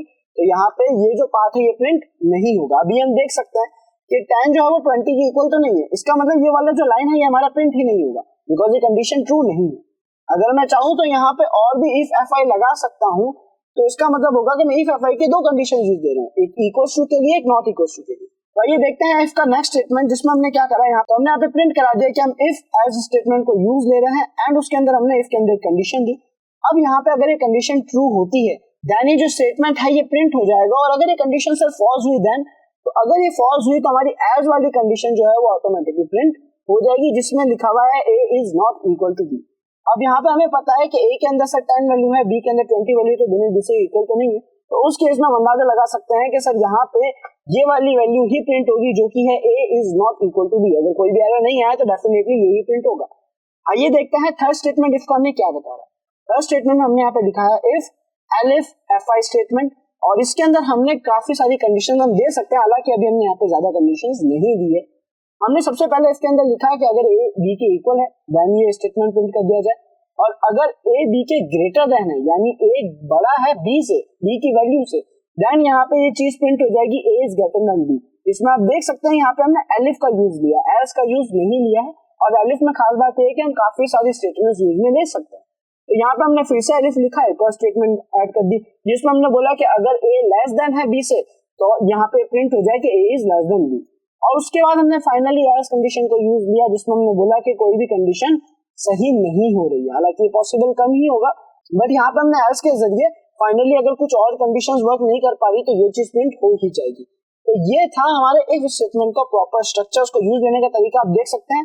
हमने यहाँ पे लिखा इफ, देन हमने स्टेटमेंट को मेंशन करा और स्टेटमेंट मेंशन करने के बाद ध्यान रखिएगा यहाँ पे स्पेस आपको देना जरूरी है। एंड उसके बाद हमने देन लिखा और देन के बाद हमने हमारी जो भी चीज करानी थी, जो भी एक्शंस हमें परफॉर्म कराने थे, वो हमने यहाँ पे लिखी थी।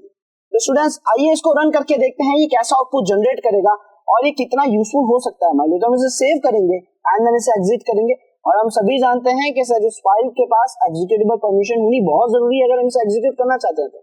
तो हम यहाँ पे chmod के जरिए एग्जीक्यूटेबल परमिशन दे देंगे। फिलहाल मैं ls-l लिख के ये कंफर्म करना चाहता हूँ कि इस फाइल के पास एग्जीक्यूटेबल परमिशन है या नहीं है। तो मैंने एंटर प्रेस करा, हम देख सकते हैं सर इसके पास रीड, राइट और एग्जीक्यूट की तीनों की परमिशन है।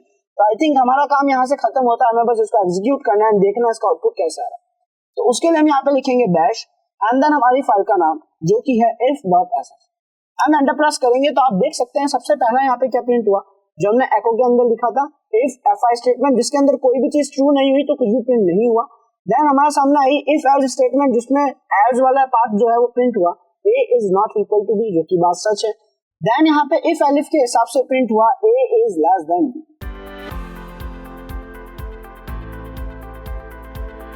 स्टूडेंट्स आज मैं आप सभी के लिए एक वीडियो लेके आ गया हूं जो कि है case the decision making statement in shell या बैश प्रोग्रामिंग। सो आज हम ये देखने वाले हैं कि हमारा डिसीजन मेकिंग स्टेटमेंट्स के अंदर हमारे पास एक और स्टेटमेंट है जो कि है केस स्टेटमेंट। ये क्या है, हमारे लिए कितना यूजफुल है एंड ये इफ से कितना ज्यादा बेटर हो सकता है कुछ कंडीशंस में। सो आइए देखते हैं, बिना देरी करते हुए चलते हैं हमारी काली मशीन की तरफ। सो स्टूडेंट्स यहाँ पे हम पहुंच चुके हैं हमारी काली वर्चुअल मशीन की तरफ। हम इसे थोड़ा जूम कर लेंगे एंड अब हम यहाँ पे एक फाइल ओपन करने वाले हैं जिसके अंदर हमने केस स्टेटमेंट का एक छोटा सा प्रोग्राम रखा हुआ है ताकि हम केस स्टेटमेंट को अच्छे से समझ सके। तो उसके लिए हम यहाँ पे लिखेंगे gedit एंड देन case.sh और एंटर प्रेस करेंगे। तो आइए देखते हैं स्टूडेंट्स ये प्रोग्राम हमें कितना सिखाता है केस के बारे में। एक खास बात जो शेल या बैश प्रोग्रामिंग की है वो ये है कि सर जितने भी यहाँ पे स्टेटमेंट्स हैं, ऑपरेटर्स है, जो भी हम यूज लेते हैं, जितने भी लूप्स या जो भी चीज हम स्टार्ट करेंगे उसको जब एंड करा जाता है तो उसी को उल्टा लिख दिया जाता है, उसी को रिवर्स करके लिख दिया जाता है। आप देख सकते हैं यहाँ पे लिखा है CASE यानी केस और यहाँ पे उसी को उल्टा करके लिख दिया इसको क्लोज करने के लिए जो कि है ESAC। तो ये इसकी काफी अच्छी बात है। अब यहाँ पे देखते हैं कि स्टेटमेंट क्या है, हमारे कैसे काम आएगा। इफ एल्स कंडीशंस में क्या हो रहा था, एलिफ को इन सारी कंडीशंस को अगर हम देखें, डिसीजन मेकिंग स्टेटमेंट्स को अगर हम देखें तो उनमें क्या हो रहा था सर, जैसे ही हम कोई कंडीशन देते थे, कोई स्टेटमेंट देते थे, अगर वो स्टेटमेंट ट्रू होती थी, वो कंडीशन ट्रू होती थी, देन वहां पे उसके इंटरनली जो भी ऑपरेशंस परफॉर्म होने चाहिए थे वो परफॉर्म हो जाते थे। अगर फॉल्स होती थी तो वो नेक्स्ट पार्ट पे आगे बढ़ जाता था, फॉल्स के अंदर जो लिखा है वो पार्ट एग्जीक्यूट होता था। तो यहाँ पे केस के अंदर क्या हो सकता है, तो केस सर एक ऐसा डिसीजन मेकिंग स्टेटमेंट है जिसमें हम क्या करते हैं, हम काफी सारे केसेस क्रिएट कर देते हैं कि अगर ऐसा हो तो ये करना है, अगर ऐसा हो तो ये करना है, अगर ऐसा हो तो ये करना है। फॉर एग्जांपल के तौर पे इसको अच्छे से समझने के लिए हमने यहाँ क्या किया, हमने यहाँ पे एक नंबर नाम का पैरामीटर ले लिया, एक वेरिएबल ले लिया एंड उसके अंदर वैल्यू कर दी स्टोर 2 और उसके बाद हमने यहाँ पे केस को स्टार्ट करा जिसके अंदर हमने क्या कर दिया, जिसको रेफरेंस मानना था, जो वैल्यूज हमें देखनी थी वो वैल्यूज में हमने लिख दिया $, यानी नंबर के अंदर की जो वैल्यूज हैं उसको ये फिलहाल रीड करेगा। अब इनके बाद हम सभी केसेस बता देंगे। तो पहला केस जो हमने बताया कि अगर वो 1 है, अगर नंबर्स के अंदर वैल्यू जो है वो 1 है तो यहाँ पे इस वैल्यू को, इस स्टेटमेंट को प्रिंट कर दिया जाए, इस पार्ट को एग्जीक्यूट कर दिया जाए। और अगर वहां पे 2 है तो इस पार्ट को एग्जीक्यूट करा जाए जो बोल रहा है you selected number 2 and third में बोल रहा है यू सिलेक्टेड नंबर 3। सो अब अगर हम यहाँ पे इन तीनों केसेस में से किसी भी केस को सिलेक्ट करते हैं तो उसके अंदर का पार्ट एग्जीक्यूट हो जाएगा, जो कि काफी हद तक इफ स्टेटमेंट की तरह है, पर ये उससे बहुत ज्यादा रिलायबल हो जाएगा, इजी टू एग्जीक्यूट होगा और हमारे लिए काफी फास्ट वर्क कर पाएगा। तो सर इसको यूज करके देखते हैं। तो मैंने इसे सेव करा एंड हमारे लिए सबसे इंपॉर्टेंट चीज जो है वो ये है कि सर इस फाइल को एग्जीक्यूटेबल परमिशन जरूर होनी चाहिए इस फाइल के पास। तो उसके लिए हम लिखेंगे ls-l एंड देन case.sh और एंटर प्रेस करेंगे। तो आप देख सकते हैं सर इसके पास तो एग्जीक्यूटेबल परमिशन नहीं है, तो क्यों ना इसको पहले एग्जीक्यूटेबल परमिशन प्रोवाइड कर दी जाए। तो उसके लिए हम यहाँ पे लिखेंगे chmod एंड देन +x और उसके बाद हमारी फाइल का नाम। आई होप सभी को ये पार्ट अच्छे से क्लियर हो चुका होगा। हम फिर से एग्जीक्यूट करेंगे ls-l को और अब हम देख सकते हैं हमारी case.sh के पास एग्जीक्यूटेबल परमिशन आ चुकी है। तो अब हम इसे एग्जीक्यूट करेंगे। हम यहाँ पे लिखेंगे बैश एंड देन case.sh और एंटर प्रेस करेंगे। तो आप देख सकते हो यहाँ पे क्या प्रिंट हुआ, यू सिलेक्टेड नंबर 2। इसका मतलब सर हमने जो वैल्यूज दी वो बिल्कुल सही काम कर, हमने हमारे नंबर नाम के वेरिएबल के अंदर वैल्यू जो है वो 2 दी थी, तो उसी के हिसाब से उसके स्टेटमेंट्स में जो भी लिखा हुआ था, उसकी कंडीशन के अंदर जो भी लिखा हुआ था वो यहाँ पे एग्जीक्यूट हो चुका है।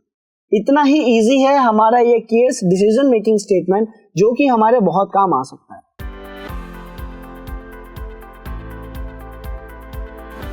स्टूडेंट्स, आज मैं आप सभी के लिए वीडियो लेके आ गया हूँ introduction to looping in shell scripting. Basically ये लूपिंग स्टेटमेंट्स क्या होते हैं, शेल स्क्रिप्टिंग में क्या काम करते हैं, हमारे लिए कितना यूजफुल है, ये सारी बातें समझने वाले हैं। सो स्टूडेंट, जब हम लूपिंग का नाम सुनते हैं या लूप का नाम सुनते हैं तो वहां पे हमारे सामने कुछ ऐसी मूवीज आ जाती है जिनमें बहुत ही शानदार तरीके से लूप को समझाने की कोशिश करी गई।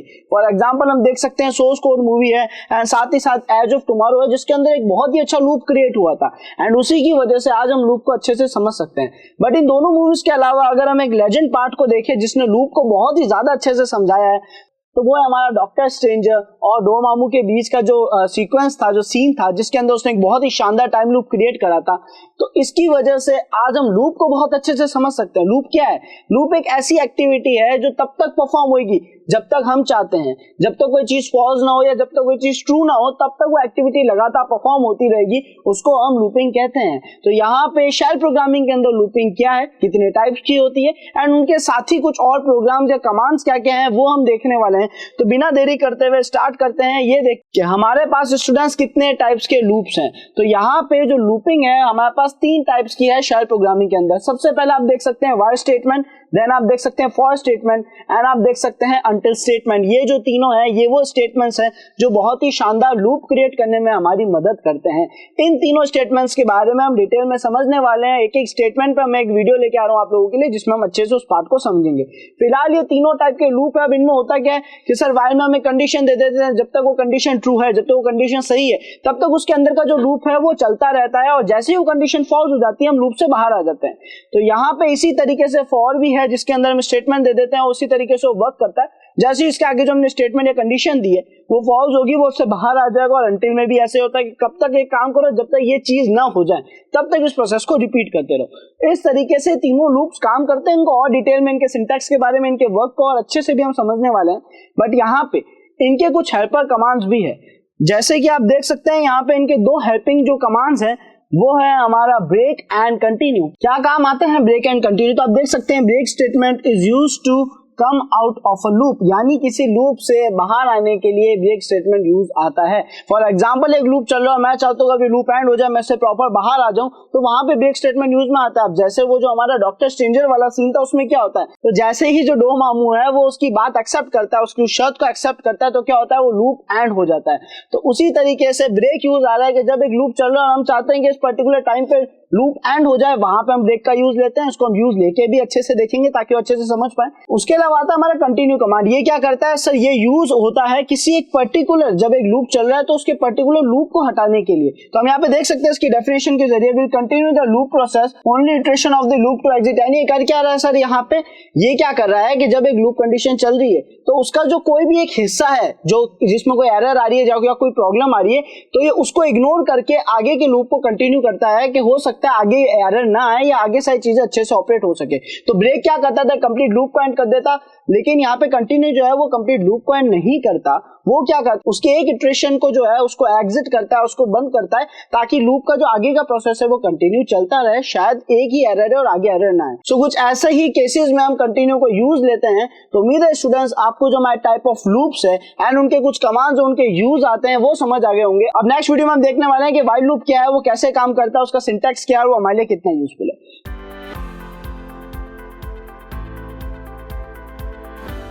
हेलो हैकर्स, तो कैसे हैं आप सभी? हेलो हैकर्स, तो कैसे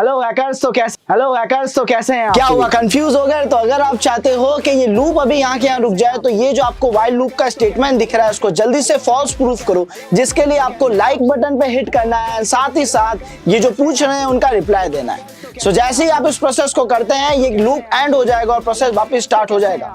मैं आशीष कुमार आप सभी के लिए वीडियो लेके आ गया हूँ while loop in shell programming पे, जिसमें हम समझने वाले हैं कि व्हाइल लूप क्या है और हमारे कैसे काम आ सकता है। तो बिना देरी करते हुए स्टार्ट करते हैं। सो स्टूडेंट्स, जहाँ पे हमने हमारी काली मशीन को स्टार्ट कर दिया है और अब हम यहाँ पे उस फाइल में जाएंगे जहाँ पे हमने एक व्हाइल का छोटा सा प्रोग्राम लिखा है ताकि हम इसकी फंक्शनिंग को समझ सके और फ्यूचर में इसे यूज ले सके अच्छी अच्छी स्क्रिप्ट्स बनाने के लिए। तो बिना देरी करते हुए फाइल को स्टार्ट करते हैं। यहाँ पे हम लिखेंगे gedit स्पेस हमारी फाइल का नाम जिसका नाम हमने रखा है while.sh, एंटर प्रेस करेंगे। तो हम सभी जानते हैं यहाँ पे इस पहली लाइन का क्या मोटिव, अब तक तो हमें अच्छे से समझ आ गया होगा। देन हमने यहाँ क्या करा है, एक वेरिएबल रखा है a जिसके अंदर अभी हमने वैल्यू दी है 0। तो हमारा जो a वेरिएबल है इसके अंदर की वैल्यू 0 है एंड यहाँ पे हमने हमारे while को स्टार्ट करा है तो हमने लिखा while उसके बाद हमने यहाँ पे हमारी एक स्टेटमेंट दी, कंडीशन दी, और जब तक ये कंडीशन ट्रू है तब तक व्हाइल अपना काम करेगा। कैसे करेगा सर? हमने यहाँ पे डू लिखा व्हाइल के बाद, जो कि उसके स्टेटमेंट का हिस्सा है, उसके सिंटैक्स का हिस्सा है। तो यहाँ पे हमने व्हाइल के बाद जैसे ही डू लिखा है, तो डू के अंदर जो भी एक्टिविटी है वो परफॉर्म करेगा। और कब तक करेगा? जब तक ये लिखी हुई स्टेटमेंट सही है। अब ये स्टेटमेंट क्या कह रही है? जब तक a लेस देन है 10 से, और फिलहाल a की वैल्यू है 0, तो सर ये तो लगातार चलती रहेगी। तो यहाँ पे जैसे ही ये पहली बार रन होगी, तो पहली बार जब ये ट्रू है, बिकॉज ये लेस देन 10 है, तो ये ट्रू है, तो इसके अंदर की जो ऑपरेशंस है, जो भी हमने एक्सप्रेशंस लिखे हैं वो एग्जीक्यूट होंगे। तो यहाँ पे हमने सबसे पहले तो इसकी नॉर्मल वैल्यू प्रिंट करी, देन हमने यहाँ पे एक एक्सप्रेशन दिया इसी वेरिएबल के अंदर, जो कि है इसके अंदर +1 वैल्यू ऐड करना। जैसे ही हमने यहाँ पे +1 वैल्यू ऐड करी हमारे वेरिएबल के अंदर, तो इसकी वैल्यूज 1 बाय 1 बढ़ती गई, यानी जितनी बार एग्जीक्यूट होगा इसकी जो करंट वैल्यू है उसमें +1 ऐड हो जाएगा। और इसी तरीके से ये लगातार काउंट करेगा, और जब तक ये लेस देन 10 है तब तक ये वैल्यू ट्रू है, तब तक हमारा व्हाइल लूप जो है वो रन करेगा। जैसे ही ये फॉल्स होगा, व्हाइल लूप रन करना बंद हो जाएगा। तो उम्मीद है स्टूडेंट्स ये छोटा सा प्रोग्राम आप सभी को क्लियर होगा कि किस तरीके से काम करेगा। बट एक बार इसको रन करके देख लेते हैं। तो यहाँ पे मैं Ctrl+S के जरिए सेव कर रहा हूँ, इस फाइल को क्लोज कर रहा हूँ। एंड यहाँ पे एक और बात का हम ध्यान रखेंगे कि सर जिस फाइल को हम रन कर रहे हैं उसके पास एग्जीक्यूटेबल परमिशन जरूर हो। तो उसके लिए मैं लिखूंगा chmod +x space while.sh, enter press करूंगा। आई थिंक उसके पास अब एग्जीक्यूटेबल परमिशन आ चुकी है। और अब हम यहाँ पे लिखेंगे $while.sh और एंटर प्रेस करेंगे, और देखते हैं इसका रिप्लाई आउटपुट क्या आता है।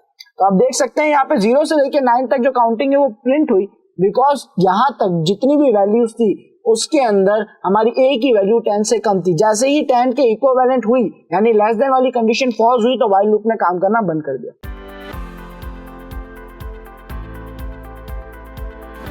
सो स्टूडेंट्स, आज मैं आप सभी के लिए वीडियो लेके आ गया हूँ the for loop in shell scripting पे, जहाँ पे हम समझने वाले हैं कि फॉर लूप क्या है, शेल स्क्रिप्टिंग में क्या काम आता है, कैसे काम आता है, और हमारे लिए कितना ज्यादा यूजफुल है। बिना देरी करते हुए स्टार्ट करते हैं और चलते हैं हमारी काली वर्चुअल मशीन की तरफ, जहां पे हम फॉर लूप के एक प्रोग्राम के जरिए इसको और भी अच्छे से समझेंगे। तो स्टूडेंट्स, यहाँ पे हमारी काली वर्चुअल मशीन स्टार्ट हो चुकी है, हमने टर्मिनल ऑन कर रखा है एंड उसे रूट परमिशंस दे रखी है। तो फॉर के लिए हम ऑलरेडी एक प्रोग्राम बना चुके हैं, हमें बस उसके वर्किंग को समझना है एंड देन उसे एग्जीक्यूट करके देखना है कि वो किस तरीके से काम कर रहा है। तो स्टूडेंट्स, हम यहाँ पे लिखेंगे gedit एंड देन for.sh और एंटर प्रेस करेंगे। और जैसे हम एंटर प्रेस करें, आप देख सकते हैं यहाँ पे एक छोटा सा फॉर का प्रोग्राम आ चुका है, जो कि हमें फॉर के बारे में समझा देगा। स्टूडेंट्स, यहाँ पे हमने क्या करा है, फॉर एंड देन हमने एक वेरिएबल दिया है var, और इनका यूज लिया है जिसके अंदर हमने 0 से लेके 9 तक कुछ नंबर्स लिखे हैं, 0 to 9 नंबर्स लिखे हैं। अब यहाँ पे वर्क किस तरीके से करेगा सर? होगा क्या, ये सारी वैल्यूज एक एक करके वे नाम के वेरिएबल में स्टोर होगी, एंड फॉर उन्हें तब तक एग्जीक्यूट करेगा जब तक सबका नंबर ना आ जाए। यानी इस लिस्ट में, इन दिए गए नंबर्स में, जब तक ये हर एक के हिसाब से एक लूप रन ना कर दे तब तक ये लगातार उसे रन करेगा। तो देखा जाए तो यहाँ पे 10 बार लूप रन होगा 0 से लेकर 9 तक, एंड सारी एक एक वैल्यू वैर के अंदर स्टोर होती रहेगी, और उसके बाद एको के जरिए जो वैर के अंदर वैल्यू स्टोर हुई है वो प्रिंट हो जाएगी। इतना इजी प्रोग्राम है हमारे फॉर का। आप देख सकते हैं फॉर को यूज देने के लिए आपको कुछ नहीं करना है, आपको उसके आगे स्टेटमेंट देनी है, देन आपको डू के जरिए बताना है कि अगर ये चीज सही होती है, अगर फॉर चाहता है कि आप इसके अंदर के स्टेटमेंट्स को, इसके अंदर के कमांड्स को एग्जीक्यूट करें, देन आप यहाँ पे कमांड्स देख सकते हैं, और उसके बाद डन के जरिए आप इसे क्लोज कर सकते हैं। तो डू एंड डन का वक्त आपको उम्मीद है समझ आ गया होगा। फॉर का बहुत ही इजी सेटअप है कि सर हमें इसके आगे बस एक स्टेटमेंट लिखना है, उस स्टेटमेंट में, उस कंडीशन में हमने जो जो वेरिएबल्स दिए हैं या जो जो लिस्टिंग कर रहे हैं और जितने भी वेरिएबल्स दिए हैं, उन सबको फॉलो करते हुए इस लूप को रन करेगा।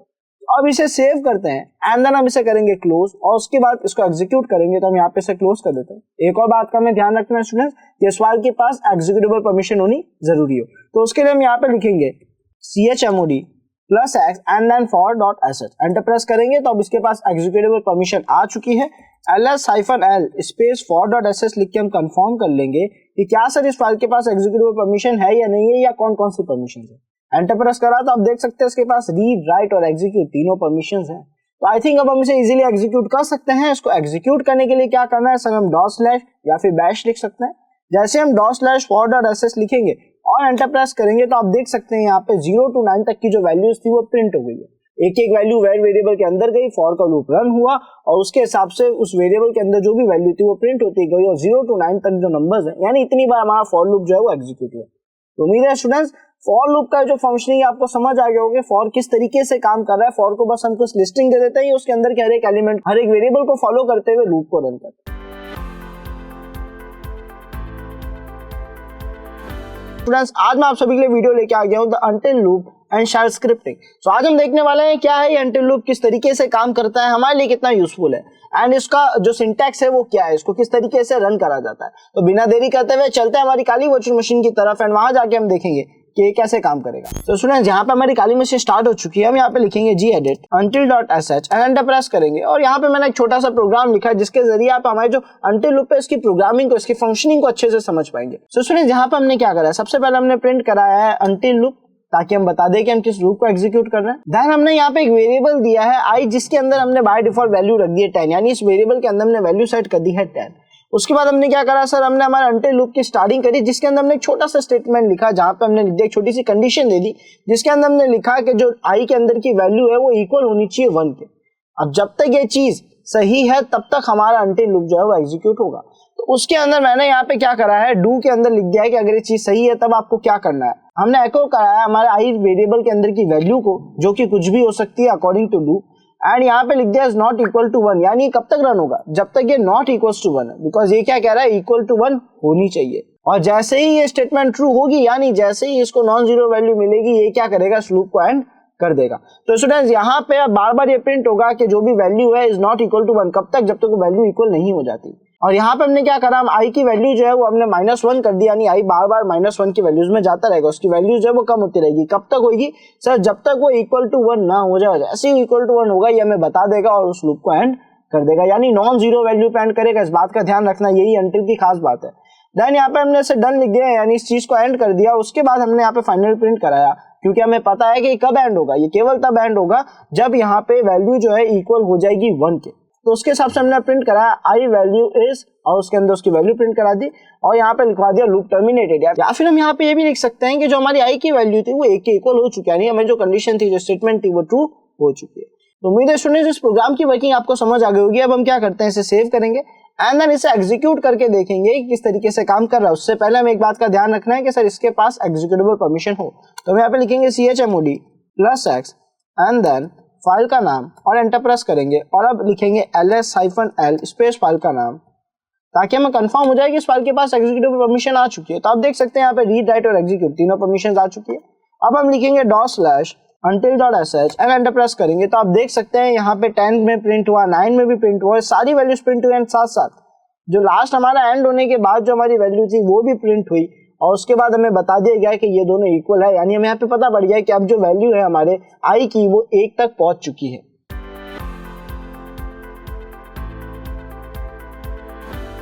Mac changer in shell scripting, यानी आज हम ये देखने वाले हैं कि हम शेल स्क्रिप्टिंग का यूज लेके किस तरीके से एक ऐसा प्रोग्राम बनाएंगे जो हमारे मैक एड्रेस को चेंज करने में हमारी मदद कर सकता है। तो बिना देरी करते हुए स्टूडेंट्स चलते हैं हमारी काली यानी लिनक्स वर्चुअल मशीन पे एंड यहाँ आके अब हम सीखेंगे कि किस तरीके से हम मैक एड्रेस चेंज कर सकते हैं, फिर उसको प्रोग्राम में कैसे लिख सकते हैं, यानी उसका प्रोग्राम कैसे बना सकते हैं एंड उस प्रोग्राम के जरिए कभी भी हम हमारा मैक एड्रेस इजीली चेंज कर पाएंगे। तो स्टूडेंट्स सबसे पहले हम क्या करेंगे, हम एक नॉर्मल प्रोसेस देखते हैं मैक एड्रेस चेंज करने का है क्या, यानी अगर हम बिना प्रोग्रामिंग के मैक एड्रेस चेंज करना चाहें तो वो कैसे होता है, उसका मैनुअल प्रोसेस क्या है। तो प्रोसेस में समझा देता हूं स्टूडेंट। जैसे हम ifconfig लिखते हैं और एंटर प्रेस करते हैं तो हमारे पास यहाँ पे हमारे सभी इंटरफेसेस जो हैं, डिवाइसेस जो हैं वो शो हो जाते हैं। मैं इसको थोड़ा जूम आउट कर देता हूँ ताकि आप सभी को क्लियर विजिबल हो।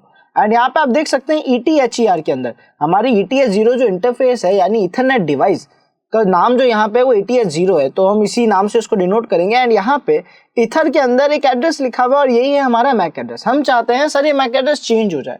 अब ये चेंज कैसे होगा, तो सर हमें इस हार्डवेयर सेटिंग में चेंज करनी पड़ेगी क्योंकि MAC address, media access control address एक ऐसा हार्डवेयर एड्रेस है जिसके बारे में ये कहा जाता है कि हमेशा के लिए चेंज नहीं होता। तो हम यहाँ क्या करेंगे सर, हम यहाँ पे लिखेंगे ifconfig स्पेस ETH0 जो कि हमारे इंटरफेस का नाम है एंड देन लिखेंगे डाउन। सर डाउन क्यों लिखा, बिकॉज अगर हम किसी भी हार्डवेयर में कोई चेंजेस करना चाहते हैं तो हमें सबसे पहले उसको बंद करना होगा, उसके बाद हम उसमें चेंजेस करेंगे, देन उसे रिस्टार्ट करेंगे। अगर हम चलते हुए हार्डवेयर में, फॉर एग्जांपल अगर मैं चलते हुए व्हीकल में कुछ काम करेंगे तो डेफिनेटली वो खराब होगा। तो यहाँ पे हमें किस बात का ध्यान रखना है कि सर हम सबसे पहले इंटरफेस को बंद करें, जो कि मैं कर चुका हूँ। अब हम यहाँ पे लिखेंगे ifconfig ETH0 एंड देन इसके अंदर हमें क्या करना था कि सर हार्डवेयर एड्रेस चेंज करना था। क्या करना था कि जो इथर नाम का वेरिएबल था, आप देख सकते हैं यहाँ पे जो हमारा इथर नाम का वेरिएबल है इसके अंदर मैक एड्रेस था, तो हमें इस मैक एड्रेस को चेंज करना है। तो फिलहाल मैंने अभी इसी मैक एड्रेस को एज इट इज कॉपी करा और यहाँ पे B1 की जगह मैं B2 लिख देता हूँ और एंटर प्रेस करेंगे। तो स्टूडेंट्स आप देख सकते हैं हमने क्या लिखा ifconfig डिवाइस का नाम SW फॉर हार्डवेयर, इथर जिसका मतलब है किस वेरिएबल के अंदर वैल्यू चेंज करनी है, तो इथर नाम का वेरिएबल था जिसके अंदर हमारी ये वैल्यू थी जो कि हमारा मैक एड्रेस था, जिसको मैं चेंज कर दिया B1 से B2 करा, आपको डेमोन्स्ट्रेट करने के लिए कि किस तरीके से मैक एड्रेस चेंज होगा। एंटर प्रेस कर रहा हूँ, अभी यहाँ पे कोई भी एरर शो नहीं हुई है। अब यहाँ पे वापस हमारे डिवाइस को अप करूंगा, तो लास्ट टाइम हमने बंद करते हुए डाउन लिखा था, और अब मैं लिखूंगा ifconfig ATS0 अप और एंटर प्रेस करूंगा। सर अब हमें चेक करना है क्या हमारा मैक एड्रेस चेंज हुआ है या नहीं हुआ है, तो मैं ifconfig लिख के एंटर प्रेस कर रहा हूँ, और जैसे ही मैं स्क्रॉल अप कर रहा हूँ तो आप देख सकते हैं यहाँ पे हमारा मैक एड्रेस जो है वो चेंज हो चुका है, लास्ट वैल्यू B2 आ रही है। इसका मतलब मैक एड्रेस चेंज करने का प्रोसेस आई थिंक आपको इजीली समझ आ गया होगा। सबसे पहले डिवाइस को बंद करें, देन उसमें बता देंगे किस वेरिएबल के अंदर की वैल्यू चेंज करनी है, तो हमने मैक एड्रेस की वैल्यू बता दी इथर के अंदर, और उसके बाद उसको चेंज करके डिवाइस को अप कर दिया, और इतना ही ईजी था मैक एड्रेस चेंज करना। बट अब हम यहाँ पे चाहते हैं कि यही सारा काम हमारे प्रोग्राम के जरिए, हम ऐसा प्रोग्राम बनाए जिसके जरिए हम हमारा मैक एड्रेस चेंज कर पाए, वो भी मैन्युअली और किसी भी लिनक्स मशीन में। तो ये कैसे पॉसिबल होगा? सर हम यहाँ पे रोज डेली एक प्रोसेस तो रिपीट नहीं करेंगे, बिकॉज बार बार मेरे को 3 कमांड लिखने पड़ेंगे, तो ये मेरा टाइम जो है कंज्यूम करेगा। मैं चाहता हूँ प्रोग्राम लिख दूँ ताकि मेरा काम ईजी हो जाए। तो यहाँ पे अब हम लिखेंगे gedit स्पेस कोई भी एक फाइल रखेंगे यहाँ पे, तो मैं फाइल का नाम रख देता हूँ mac.sh कैपिटल M के साथ, एंटर प्रेस कर रहा हूँ। तो यहाँ पे हमारी फाइल स्टार्ट हो चुकी है। अब हम यहाँ क्या करेंगे, सबसे पहले यहाँ लिखेंगे #bin/bash, एंटर प्रेस करेंगे। और अब यहाँ पे हम क्या करेंगे, हमारे कोड्स लिखना, कमांड्स लिखना स्टार्ट करेंगे जो हम शेल प्रोग्रामिंग के जरिए एग्जीक्यूट करना चाहते हैं। सब प्रोसेस बहुत इजी है, जो काम हम मैन्युअली कर रहे थे वही हमें यहाँ लिखना है, क्योंकि शेल प्रोग्रामिंग आखिर में टर्मिनल की तो प्रोग्रामिंग है। तो जितने सारे कमांड्स अभी हमने लिखे थे वो ये डायरेक्ट यहाँ पे एग्जीक्यूट कर देगी। तो हमें यहाँ पे लिखना है ifconfig ETH0, हमारे इंटरफेस का नाम आप लोगों के WLAN0, ETH0, ETH1 कुछ भी हो सकता है। तो पहले ifconfig करके कंफर्म जरूर करना कि आप जिस डिवाइस का मैक एड्रेस चेंज कर रहे हो उसका नाम क्या है। देन हम यहाँ पे लिखेंगे डाउन, जो कि हमारा पहला स्टेप था। सेकेंड स्टेप क्या था स्टूडेंट्स? सेकेंड स्टेप था ifconfig ETH0 HW mode SW ether and then MAC address. MAC address को अभी हम कर देते हैं B4। तो यहाँ पे हमने हमारा मैक एड्रेस चेंज करा एंड देन एंटर प्रेस करा, उसके बाद लिखा ifconfig ETH0 अप। सो बहुत ही इजी था, तीनों कमांड्स के जरिए हमारा मैक एड्रेस चेंज इजीली हो जाएगा। बट सर यहाँ पे इस लास्ट पेयर को चेंज करने से ज्यादा फर्क नहीं पड़ेगा। या तो हम आगे से जो वेंडर एड्रेस है, स्टार्टिंग के जो 3 एड्रेसेस होते हैं मैक एड्रेस को वेंडर एड्रेस कहलाते हैं, और लास्ट के 3 डिवाइस आईडी कहलाती है। तो अगर मैं वेंडर एड्रेस चेंज करूँ तो भी ज्यादा अच्छा रह सकता है, या डिवाइस आईडी काफी हद तक चेंज करूँ तो ज्यादा अच्छा रहेगा। तो मैं इसको 3-1 कर देता हूँ, तो ये इसकी बिल्कुल रेंज ही बदल जाएगी। तो यहाँ पे भी बिल्कुल अलग डिवाइस आईडी काउंट होगा, और आई थिंक इतना प्रोसेस यहाँ पे इनफ होगा। तो मैं इस प्रोसेस को, इस चीज को कॉपी कर रहा हूँ एंड एक और बार एग्जीक्यूट कर रहा हूँ, ताकि अगर कोई भी प्रॉब्लम हो तो वो रिजॉल्व हो जाए। ठीक है, तो हम इसको 2 बार लिख रहे हैं, ताकि एक बार में कोई प्रॉब्लम आती है तो दूसरी बार में वो कंफर्म चेंज हो जाए। Ctrl+S सेव करने के लिए, और अब मैं इस फाइल को क्लोज कर रहा हूँ। सर हम फाइल तो क्रिएट कर चुके हैं, बट इस फाइल के पास क्या एग्जीक्यूटेबल परमिशन है? तो ls-l स्पेस mac.sh लिख के एंटर प्रेस करते हैं, एंड हम देख सकते हैं इसके पास एग्जीक्यूटेबल परमिशन नहीं है। तो हम कैसे देंगे, chmod+x एंड देन फाइल का नाम, और एंटर प्रेस करेंगे। और अब अगर हम ls-l mac.sh लिखते हैं तो हम देख सकते हैं सर हमारी इस फाइल के पास एग्जीक्यूटेबल परमिशन आ चुकी है। अब क्या करेंगे, / लिख के इस फाइल को एग्जीक्यूट करेंगे, एंड यहाँ पे उसने कोई भी आउटपुट शो नहीं करा है। अब हमें ये तो नहीं पता सर हमारा मैक एड्रेस चेंज हुआ है कि नहीं हुआ है। सर आउटपुट शो क्यों नहीं हो रहा है? क्योंकि हमने लास्ट में ifconfig कमांड को रन नहीं करा। हमारे पास 2 रास्ते हैं, या तो मैं ifconfig लिख के मैन्युअली चेक करूं कि हमारा मैक एड्रेस चेंज हुआ है कि नहीं हुआ। आप देख सकते B4 3-1 हो गया, यानी चेंज तो हो गया है। तो स्टूडेंट्स हम देख सकते हैं यार मैक एड्रेस तो चेंज हो गया, बट हम एक और चीज कर सकते हैं, क्यों ना ये ifconfig कमांड भी हमारे शेल प्रोग्राम में ही लिख दें, ताकि हमें बार बार ये अलग से रन करके देखने की जरूरत ना पड़े। तो अब हम यहाँ क्या करेंगे, हम यहाँ पे लिखेंगे mac.sh के वापस एडिटिंग में जाएंगे। तो हम लिखेंगे एक second gedit and then mac.sh, enter press करेंगे, और यहाँ पे जाके एक छोटा सा कमांड और ऐड कर देंगे जो कि है ifconfig, जिसका मतलब ये सब होने के बाद फाइनली एक बार ये कमांड एग्जीक्यूट होगा, इससे हमें आउटपुट मिल जाएगा कि क्या फंक्शनिंग हुए, क्या रिजल्ट आया। तो यहाँ पे ifconfig हमने फिर से लिख दिया, एंटर प्रेस करा, इसका मतलब 2 बार ifconfig रन हो रहा है। तो मैं काम करता हूँ, मैं ifconfig को हटा ही देता हूँ। अगर ये दोनों बार कमांड रन हो ही रहे हैं तो फाइनली लास्ट बार ifconfig हमें रन होकर बता देगा कि मैक एड्रेस चेंज हुआ है या नहीं हुआ है। इसको सेव करेंगे और उसके बाद हम इसे क्लोज कर देंगे। फिर से एग्जीक्यूट करके देखते हैं क्या आउटपुट आता है। तो आप देख सकते हैं उसने चेंज करा, उसके बाद ifconfig कमांड को रन करके मुझे कंफर्म कर दिया कि सर आपका मैक एड्रेस जो है वो चेंज हो चुका है। तो उम्मीद है स्टूडेंट्स ये पार्ट आपको समझ आ गया होगा। अब हम यहाँ पे एक और छोटा सा एड ऑन करते हैं। सर ये मैन्युअली मैक एड्रेस चेंज कर रहा है, एक तरीके से देखा जाए तो चाहे प्रोग्राम के जरिए क्यों ना कर रहा हो, लेकिन प्रोग्राम में जो हमने मैक एड्रेस लिखा है ये केवल वो चेंज कर रहा है। अगर मैं ऐसा चाहूँ कि यूजर इनपुट पे जो मैक एड्रेस है वो चेंज हो जाए तो वो कैसे पॉसिबल होगा? तो सर उसके लिए हम क्या करेंगे, हम वापस हमारे इस फाइल को एडिटिंग स्टार्ट करेंगे और यहाँ पे पहले एक यूजर से इनपुट ले लेंगे। इनपुट लेने के लिए हम यहाँ पे लिखेंगे रीड, जिसका मतलब यूजर से एक वैल्यू मांग रहे हैं, यहाँ पे यूजर से इनपुट मांग रहा है और रीड के अंदर कोई भी एक वेरिएबल डिक्लेयर कर देते हैं। फॉर एग्जांपल मैं यहाँ पे लिख देता हूँ मैक। तो हमने क्या करा, हम मैक नाम के एक वेरिएबल में रीड के जरिए कुछ इनपुट्स लेने और जो भी इनपुट यहाँ पे आएगा उसको अब हम यहाँ यूज ले लेंगे। तो हार्डवेयर के अंदर मैं यहाँ पे लिख देता हूँ हमारे वेरिएबल का नाम जो कि है मैक। तो स्टूडेंट्स अब हम यहाँ पे क्या कर रहे हैं, आप देख सकते हैं कि हमने सबसे पहले रीड के अंदर एक वेरिएबल रख लिया मैक, यानी हम जो भी वैल्यू एंटर प्रेस करेंगे वो हमारे इस वेरिएबल के अंदर चली जाएगी। और उसके बाद हमारा बिल्कुल कमांड जो हमने बाकी के सारे कमांड लिखे थे बिल्कुल सेम है। हमने बस यहाँ पे $मैक लिख दिया, एथर के बाद जहाँ पे मैक एड्रेस लिख रहे थे वहाँ पे हमने $मैक लिख दिया। इसका मतलब यूजर जो मैक एड्रेस दे रहा है वो ऑटोमेटिकली यहाँ पे ऐड हो जाएगा और इसके हिसाब से मैक एड्रेस चेंज हो जाएगा। इसको हमने सेम 2 बार रन करा और लास्ट में IF कॉन्फिग के जरिए प्रिंट कराया हमारा करंट मैक एड्रेस। तो आई होप ये छोटा सा कमांड जो हमने थोड़ा चेंज करा आप सभी को समझ आ गया होगा। रीड क्या काम आएगा सर, यूजर से इनपुट लेने का काम, और यूजर जो भी इनपुट वैल्यू दे रहा है वो जाके सेव कर देगा इस वेरिएबल के अंदर। तो अब हम क्या करते हैं, इसे सेव करते हैं, क्लोज करते हैं एंड देन यहाँ पे लिखेंगे $mac.sh और एंटर प्रेस करेंगे। तो आप देख सकते हैं यहाँ पे मुझसे भी एक इनपुट मांग रहा है, यानी आगे कुछ फंक्शंस परफॉर्म नहीं कर रहा है, डायरेक्ट वेट कर रहा है ताकि मैं इनपुट दे दूं।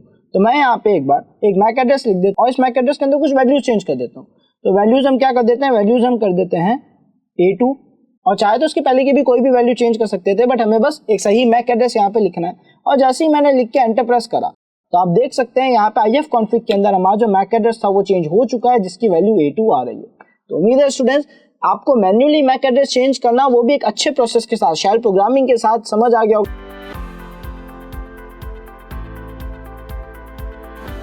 आज मैं आप सभी के लिए वीडियो लेके आ गया हूँ IP changer in shell scripting. So आज हम ये देखने वाले हैं कि किस तरीके से हम हमारे सिस्टम के प्राइवेट IP को चेंज कर सकते हैं, वो भी शेल स्क्रिप्टिंग का यूज लेके। तो बिना देरी करते हुए स्टार्ट करते हैं और चलते हैं हमारी लिनक्स वर्चुअल मशीन की। तो स्टूडेंट्स यहाँ पे हमने हमारी लिनक्स मशीन स्टार्ट कर ली, अभी हम काली लिनक्स को यूज ले रहे हैं। हम यहाँ क्या करेंगे, सबसे पहले से टर्मिनल पे जाएंगे, एक प्रोग्राम फाइल बनाने के लिए हम क्या लिखेंगे, gedit लिखेंगे, उसके बाद फाइल का नाम लिखेंगे। तो मैं इसको रूट परमिशन दे देता हूँ पहले एंड अब हम यहाँ पे लिखेंगे gedit स्पेस कोई भी एक फाइल का नाम। तो हम यहाँ पे लिख देते हैं ipc.sh एंड एंटर प्रेस कर रहे हैं तो यहाँ पे इस नाम की फाइल जो है वो ओपन हो जाएगी। अब हमें क्या करना है सर, यहाँ पे छोटा सा कोड लिखना है जिसके जरिए हम हमारा प्राइवेट IP चेंज कर सके। लेकिन इससे पहले एक बार के लिए इस प्रोसेस को मैं रोकता हूँ। इससे पहले मैं एक बात का ध्यान रखना होगा कि सर IP चेंज करने का प्रोसेस है क्या, क्योंकि स्क्रिप्टिंग के जरिए तो मैं उसे ऑटोमेशन में लाऊंगा, बट प्रोसेस क्या होगा उस IP को चेंज करने का। तो IP चेंज करने के लिए हम करते क्या है सर, हम लिखते हैं IF कॉन्फिग, पहले IP चेक करते हैं IF कॉन्फिग के जरिए। इसको थोड़ा जूम आउट कर लेता हूं मैं एंड हम री एग्जीक्यूट करते हैं सेम कमांड को। सो यहाँ पे आप देख सकते हैं iNet के अंदर मेरी प्राइवेट IP जो है वो शो हो रही है, जो कि 192.168.78.141। ये है मेरी करंट प्राइवेट IP। सर अगर हम इसे चेंज करना चाहे तो बहुत इजी प्रोसेस है। ये ETH0 डिवाइस के अंदर की IP है, यानी इसी डिवाइस के जरिए मुझे प्राइवेट IP मिली है।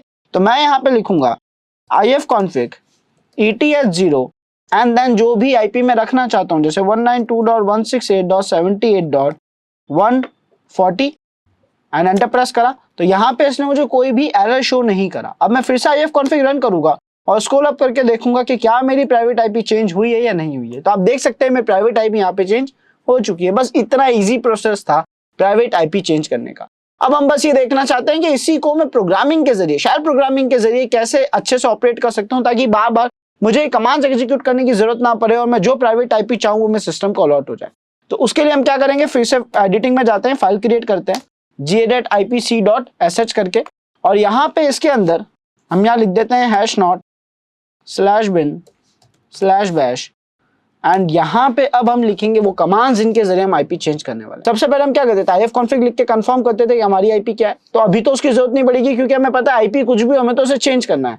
तो हम यहाँ लिखेंगे IF कॉन्फिग स्पेस इंटरफेस का नाम ETH0 एंड देन यहाँ पे हम लिख देंगे हमारी जो भी IP हम रखना चाहते हैं। तो फिलहाल मैं नहीं चाहता कि मैं इस प्रोग्राम के अंदर ही IP मेंशन करूं, मैं चाहता हूं यूजर से इनपुट लिया जाए कि कौन सी IP वो रखना चाहता है। तो यहाँ पे हम क्या करते हैं कि इनपुट ले लेते हैं रीड और उसको स्टोर करा देते हैं IP नाम के इस वेरिएबल में। अब हम यहाँ पे लिख देते हैं और यहाँ से इसको हटा देते हैं, परफेक्ट। सो यहाँ पे क्या हो रहा है कि सर रीड में जो भी हम देंगे, यानी हम जो भी इनपुट देंगे वो IP नाम के इस वेरिएबल में चला जाएगा एंड यहाँ पे IF कॉन्फिग के अंदर ETS 0 के बाद जब हमने $IP लिखा है तो उसके अंदर की वैल्यू कॉल हो जाएगी, यानी वो IP जो है वो डायरेक्ट यहाँ पे यूज हो जाएगी और उसकी वजह से सर हमारा IP चेंज हो पाएगा। बट IP चेंज करने के बाद एक और चीज जरूरी थी, ये चेक करना है कि IP चेंज हुई है कि नहीं हुई है।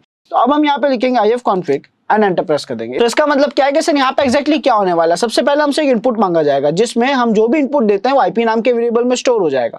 देन हमारा ifconfig इंटरफेस का नाम एंड देन IP नाम का जो हमारा वेरिएबल है उसके अंदर की वैल्यू कॉल करी जाएगी जो कि हमने एंटर करी थी। एंड देन जैसे हम एंटर प्रेस करेंगे हमारी IP चेंज हो चुकी होगी और ifconfig लिख के हम ये कंफर्म करेंगे कि क्या हमारी IP चेंज हुई है कि नहीं है। तो बहुत छोटा सा कोड है जिसके अंदर मैंने कुछ चीजें ऐड करी। आप चाहो तो इंटरफेस भी यूजर से मांग सकते हो कि वो इंटरफेस खुद बताए कि ETS 0 है या क्या है, इसको और भी अच्छा बना सकते हो। और मैं आप सभी को सजेस्ट भी करूंगा कि इसको और जितना मॉडिफाई कर सकते हो करो ताकि आप शेल प्रोग्रामिंग को अच्छे से सीख सको।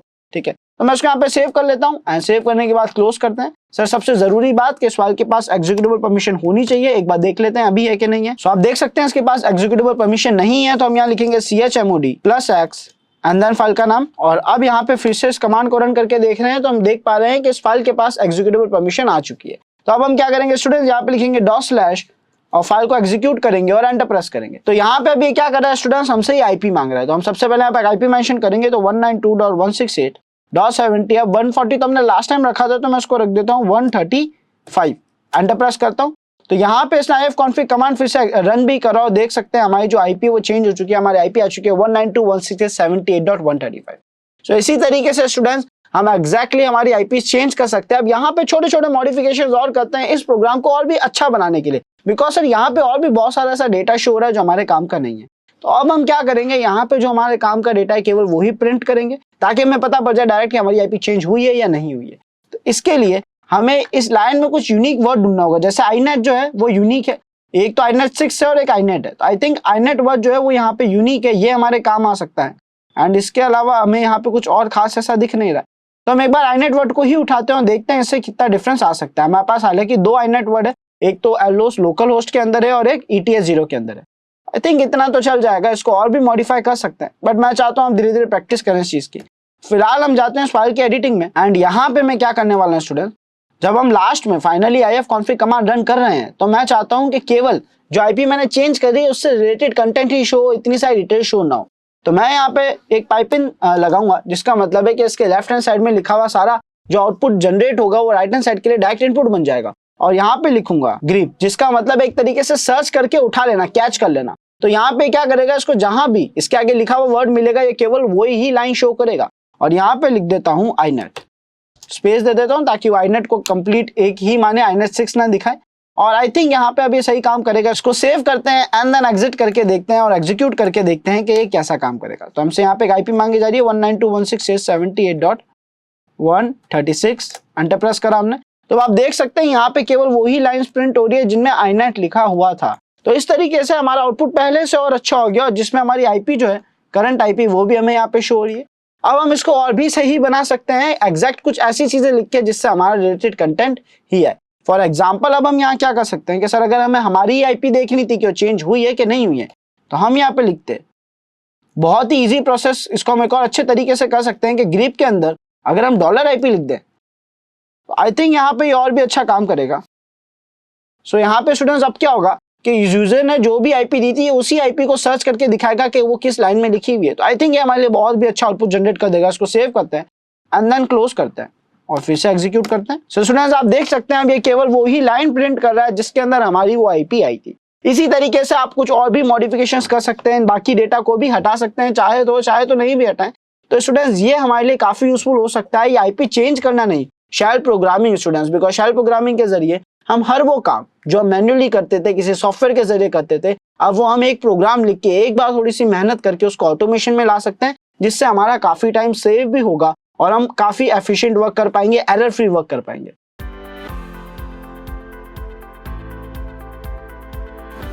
आज मैं आप सभी के लिए वीडियो लेके आ गया हूँ Nmap scanner using shell scripting. यानी आज हम क्या बना रहे हैं, Nmap स्कैनर का एक प्रोग्राम बनाएंगे जो हमारी मदद करेगा ऑटोमेशन में Nmap के नेटवर्क स्कैन्स को परफॉर्म करने के लिए। और ये प्रोग्राम हम बनाएंगे शेल स्क्रिप्टिंग के जरिए।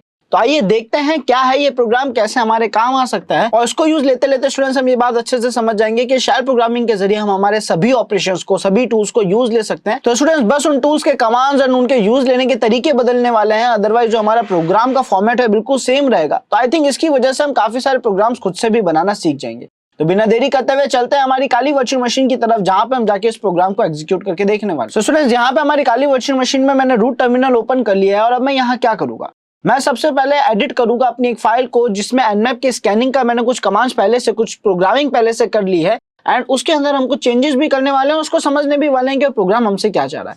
तो यहाँ पे हम लिखेंगे gedit स्पेस scanning.sh, एंड यहाँ पे आप देख सकते हैं हमारी ये फाइल ओपन हो चुकी है। अब यहाँ पे इस फाइल में हमने किया क्या है, सर सबसे पहले हमने कुछ प्रिंट कराया जिसमें हम बोल रहे हैं एंटर योर आईपी, यानी हम आईपी मांग रहे हैं। उसके बाद हमने उस आईपी को रीड कराया जो कि आईपी नाम के वेरिएबल में जाके सेव हो जाएगी। देन हमने क्या करा, एंटर योर पोर्ट नाम का एक स्टेटमेंट प्रिंट कराया, और उसके बाद हमने पोर्ट नाम के वेरिएबल में इनपुट ले लिया रीड के जरिए। देन हमने यहाँ पे एक छोटा स्टेटमेंट और प्रिंट कराया जिसमें हम बोल रहे हैं कि अगर आप 1 प्रेस करेंगे तो एग्रेसिव स्कैन रन होगा, 2 प्रेस करेंगे तो सिन स्कैन रन होगा, एंड 3 प्रेस करेंगे तो टीसीपी स्कैन रन होगा। यहाँ पे हमने इनको 3 ऑप्शंस दिए हैं कि अगर आप इनमें से कोई भी नंबर प्रेस करते हैं तो ये वाले स्कैन रन होंगे, और यूजर जो भी इनपुट देगा वो वैल्यू हमने स्टोर कर दी है st वेरिएबल के अंदर।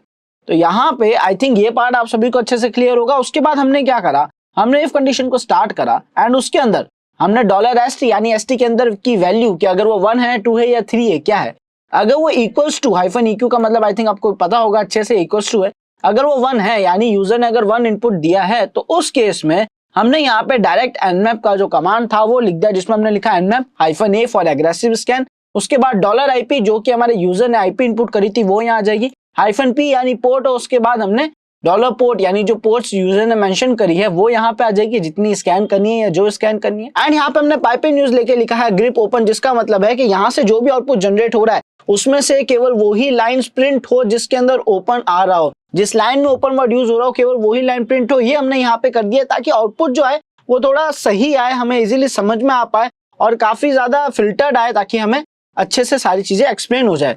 तो स्टूडेंट्स यहाँ पे इसी कमांड को हमने अलग अलग तरीके से रिपीट कराया। हमने एलिफ का यूज लिया, उसके अंदर हमने बोला अगर इक्वल्स टू 2 है यानी यूजर ने 2 दिया है, तो हमने nmap का सेम कमांड लिखा, बस वहां पे -S यानी सिन स्कैन के कमांड को एग्जीक्यूट करा, -sp फॉर वर्जन स्कैन जिसके आगे हमने हमारी आईपी मेंशन कर दी, -p फॉर पोर्ट, और उसके आगे हमने पोर्ट नाम के वेरिएबल को मेंशन कर दिया। एंड सेम हमने यहाँ पे ग्रिप ओपन लिखा है ताकि जो इस भी लाइन में ओपन आ रहा हो वो लाइन यहाँ पे प्रिंट हो जाए।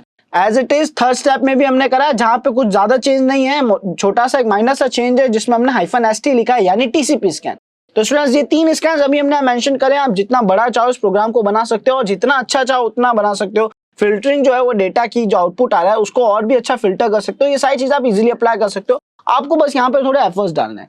ये एक बेसिक प्रोग्राम मैं आप लोगों को बता रहा हूँ ताकि आप इसके काम को अच्छे से समझ पाओ। तो स्टूडेंट्स अब हम इस प्रोग्राम को सेव करेंगे, एंड सेव करने के बाद हम इसे क्लोज कर देते हैं।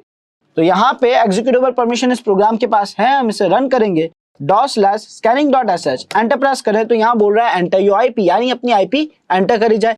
तो अब आईपी में हम क्या लिखेंगे, हम सर किसी भी विक्टिम की आईपी लिख देते हैं 192.168.78.130। फिलहाल मैंने ये आईपी मेंशन करी है, एंटर प्रेस करता हूँ, सर हमसे एक पोर्ट मांग रहा है। अब हम चाहे तो केवल एक पोर्ट भी मेंशन कर सकते हैं, और हम चाहे तो पूरी रेंज भी मेंशन कर सकते हैं। तो फिलहाल के लिए मैं एक छोटी रेंज मेंशन कर रहा हूँ ताकि आउटपुट आप लोगों को दिख जाए और उसका जो असर है वो आपको समझ आ जाए ना, आउटपुट कैसा आ रहा है, प्रोग्राम काम कैसे कर रहा है वो समझ आ जाए। तो यहाँ पे मैं लिख देता हूँ 1 से लेकर 650, अदरवाइज हमारे पास पोर्ट्स कितनी है 1 से लेकर 65,535। फिलहाल मैंने केवल 650 पोस्ट यानी 1 से 650 पोस्ट तक को ही स्कैन करा है। एंटर प्रेस करता हूँ। सो यहाँ पे हमसे क्या पूछा स्टूडेंट्स, अगर आप 1, 2 या 3 इनमें से किसी भी ऑप्शन को सिलेक्ट करते हो तो इनके आगे दिए हुए स्कैन जो है वो रन हो जाएंगे। तो अभी हम यहाँ रन करते हैं 2 यानी एक सिन स्कैन को, बिकॉज वो इन सबसे ज्यादा फास्ट होगा। एंटर प्रेस करते हैं तो अब यहाँ पे जो सिन स्कैन है वो स्टार्ट हो चुका है, हमें कुछ भी शो नहीं हो रहा, बिकॉज जैसे ही रिजल्ट आएगा, जैसे आउटपुट जनरेट होगा, देन हमें वो आउटपुट शो होगा यहाँ पे। तो अगर हम एंटर प्रेस करते हैं इस प्रोसेस के ड्यूरेशन में तो उससे रिलेटेड जो भी अपडेट होगा मुझे शो कर देगा, और यहाँ पे काफी फास्ट आई थिंक आउटपुट आ चुका है। तो आप देख सकते हैं स्टूडेंट्स, पोर्ट, उसका स्टेटस, उसका सर्विस क्या रन कर रही है और सॉफ्टवेयर क्या रन कर रहा है, ये सारी डिटेल्स हमारे सामने काफी फिल्टर होके आ चुकी है, कोई भी एक्स्ट्रा डेटा नहीं आया है। तो इसी तरीके से हम शेल प्रोग्रामिंग का यूज लेके किसी भी टूल को, किसी भी प्रोसेस को ऑटोमेशन में ला सकते हैं। उम्मीद है स्टूडेंट्स अभी तक के जो हमने वीडियो प्रैक्टिस करे, अभी तक के जो हमने शेल प्रोग्रामिंग के अलग अलग प्रोग्राम्स या उनके कॉन्सेप्ट्स को पढ़ा, आपको शेल प्रोग्रामिंग को यूज लेना अच्छे से आ गया होगा। आई थिंक इसके बाद अब आप किसी भी टूल के साथ शेल प्रोग्रामिंग को यूज ले सकते हैं, आपको बस थोड़े बहुत एफर्ट्स डालने की जरूरत है।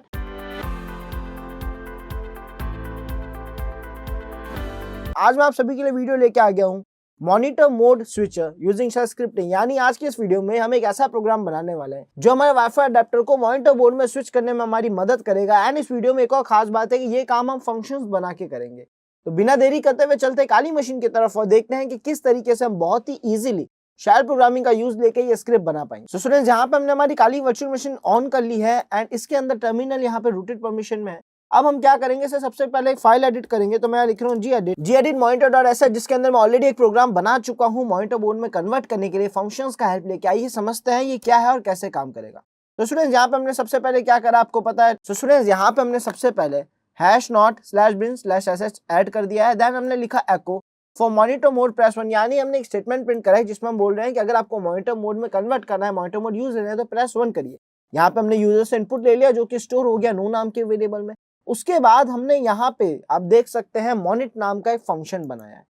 फंक्शन बनाने का प्रोसेस बहुत इजी है। आप इस तरीके से एक फंक्शन को लिखेंगे एंड देन उनके ब्रैकेट्स ओपन करके उसके अंदर आपको जो भी कंटेंट लिखना है, जो भी ऑपरेशन उसे परफॉर्म करवाने हैं, उस फंक्शन के जरिए वो आपको यहाँ पे लिख देना है। तो मैंने यहाँ पे क्या करा, मॉनिटर मोड के फंक्शंस लिख दिए, जो कमांड्स थे वो लिख दिए। सबसे पहले हमने wlan 0 को डाउन करा, उसके बाद हमने इसको मॉनिटर मोड में कन्वर्ट करा, देन उसे अप करा और iw config के जरिए चेक करा कि क्या हमारा मॉनिटर मोड में हमारा वाईफाई अडेप्टर स्विच हुआ है या नहीं हुआ है। इन सारी चीजों को मैंने मॉनिट नाम के एक फंक्शन में ऐड कर दिया। बहुत इजी प्रोसेस था आई थिंक। एंड यहाँ पे हमने इफ कंडीशन का यूज लिया जिसके अंदर हमने बोला कि हमारा जो डॉलर नंबर यानी नंबर वेरिएबल के अंदर जो वैल्यू है, अगर यूजर ने 1 इनपुट करा है तो 1 होगी। तो अगर वो इक्वल है 1 के, यानी अगर यूजर ने 1 इनपुट करा है और 1 के इक्वल आ रही है तो इसका मतलब ट्रू कंडीशन हो गई। ट्रू कंडीशन हो गई तो हमारे इफ के अंदर की कंडीशन रन होगी, जिसके अंदर हमने क्या लिखा है, सबसे पहले एक स्टेटमेंट प्रिंट कराइए स्विचिंग टू मॉनिटर मोड, जिससे हमें कंफर्म हो जाए कि हाँ मॉनिटर मोड में स्विच हो रहा है। एंड उसके बाद हमने मॉनिट नाम के इस फंक्शन को कॉल कर दिया। स्टूडेंट्स, आप देख सकते हो बहुत इजी था इस फंक्शन को कॉल करना, हमें केवल मॉनिट ही लिखना था उस फंक्शन को रन करने के लिए। तो जैसे ही हमने लिखा वो फंक्शन वहां पे कॉल हो जाएगा। और अगर ऐसा नहीं होता, अगर ये कंडीशन ट्रू नहीं होती है तो इसमें हम कह सकते हैं कि रॉन्ग इनपुट दिया यूजर ने, यानी 1 के अलावा कोई भी दूसरी वैल्यू एंटर करिए। तो इस तरीके से हमारा ये प्रोग्राम फंक्शनिंग करेगा। और स्टूडेंट्स, यहाँ पे जो हमें खास चीज समझनी है वो ये फंक्शन बनाने का प्रोसेस है, बिकॉज फंक्शंस बना के हम हमारा काम बहुत आसान कर सकते हैं। हम एक बार फंक्शन बनाएंगे देन उसको कहीं भी यूज ले पाएंगे इजीली। तो ये फंक्शन बनाने का प्रोसेस आई होप सभी को क्लियर हो गया होगा कि किस तरीके से हम इस फंक्शन को बनाया है। आप भी फ्यूचर में अपने किसी भी टूल को, किसी भी स्क्रिप्ट को बनाते हुए फंक्शंस बना के अगर काम करेंगे तो आपका प्रोसेस बहुत इजी हो जाएगा। फंक्शंस क्या है सर, कुछ वेल डिफाइंड एक्शन जो हमें पता है हमें करने ही करने एक प्रोग्राम में, क्यों ना उसको एक फंक्शन बना दिया जाए ताकि केवल एक नाम के जरिए, एक ऑब्जेक्ट के जरिए हम इजीली उसको कॉल कर सकें। उम्मीद है स्टूडेंट्स ये पार्ट आपको बहुत अच्छे से क्लियर होगा। अब हम क्या करते हैं, इसको सेव करते हैं एंड देन एग्जीक्यूट करके यानी रन करके देखते हैं कि किस तरीके से फंक्शनिंग कर रहा है। तो यहाँ पे हम लिखेंगे /monitor.sh, एंटर प्रेस करेंगे। अब स्टूडेंट्स, यहाँ पे हमसे एक इनपुट मांगा जा रहा है तो हम 1 लिख के एंटर प्रेस कर रहे हैं। आप देख सकते हो यहाँ पे स्विचिंग टू मॉनिटर मोड लिखा हुआ आ रहा है और अभी क्या करेगा, मेरे डिवाइस को मॉनिटर मोड में स्विच करने की कोशिश करेगा। हो सकता है आउटपुट आपको सही ना दे, बिकॉज अगर आपके सिस्टम में वाईफाई अडेप्टर कनेक्ट नहीं है तो उसे मॉनिटर मोड में स्विच नहीं कर पाएगा। तो मैं एक काम करता हूँ, मैं वाईफाई अडेप्टर को फिर से कनेक्ट करता हूँ। यहाँ पे आप देख सकते हैं यहाँ पे बोला है नो सच वायरलेस डिवाइस। तो हमने एक वाईफाई अडेप्टर को यहाँ कनेक्ट करा। तो स्टूडेंट्स देख सकते हैं जैसे मैंने वाईफाई अडेप्टर कनेक्ट करा है, पूछ रहा है इसको कहाँ यूज लेना है, तो हम virtual machine connect to virtual machine option पे टिक करेंगे एंड हमें वर्चुअल मशीन को सिलेक्ट कर लेंगे जहां पे हम इसे यूज लेना चाहते हैं। मैंने एंटर प्रेस कर दिया। अब मैं फिर से इस कमांड को रन करता हूँ, यानी इस प्रोग्राम को रन करता हूँ /monitor.sh एंड यहाँ पे 1 लिख के एंटर प्रेस कर रहा हूँ। अभी भी इसने डिवाइस को रीड करा नहीं है, मतलब डिवाइस ऐड होने में टाइम लग रहा होगा। तो एक बार चेक कर लेते हैं डिवाइस ऐड हुआ या नहीं हुआ। ओके, अभी ऐड नहीं हुआ, थोड़ा सा वेट करते हैं, फिर से एग्जीक्यूट करेंगे और ये प्रोग्राम बिल्कुल सही काम करेगा। सो इसमें यहाँ पे iw config लिख के हम कंफर्म कर रहे हैं कि हमारा जो डिवाइस है वो ऐड हो चुका है wlan 0 और अब हम उस फाइल को फिर से एग्जीक्यूट करते हैं। तो हम यहाँ पे लिख रहे हैं /monitor.sh, इनपुट मांग रहा है 1 लिख के एंटर प्रेस करेंगे और आप देख सकते हैं यहाँ पे इसने मॉनिटर मोड में स्विच करके फाइनल हमारा जो iw config था उसको लिख के हमें कंफर्म कर दिया है कि आपका जो मोड था वो मॉनिटर स्विच हो चुका है। उम्मीद है स्टूडेंट्स आज का वीडियो आप सभी को पसंद आया होगा। अगर पसंद आया है तो डू लाइक शेयर सब्सक्राइब। मिलते हैं नेक्स्ट वीडियो में। Thanks for watching this video.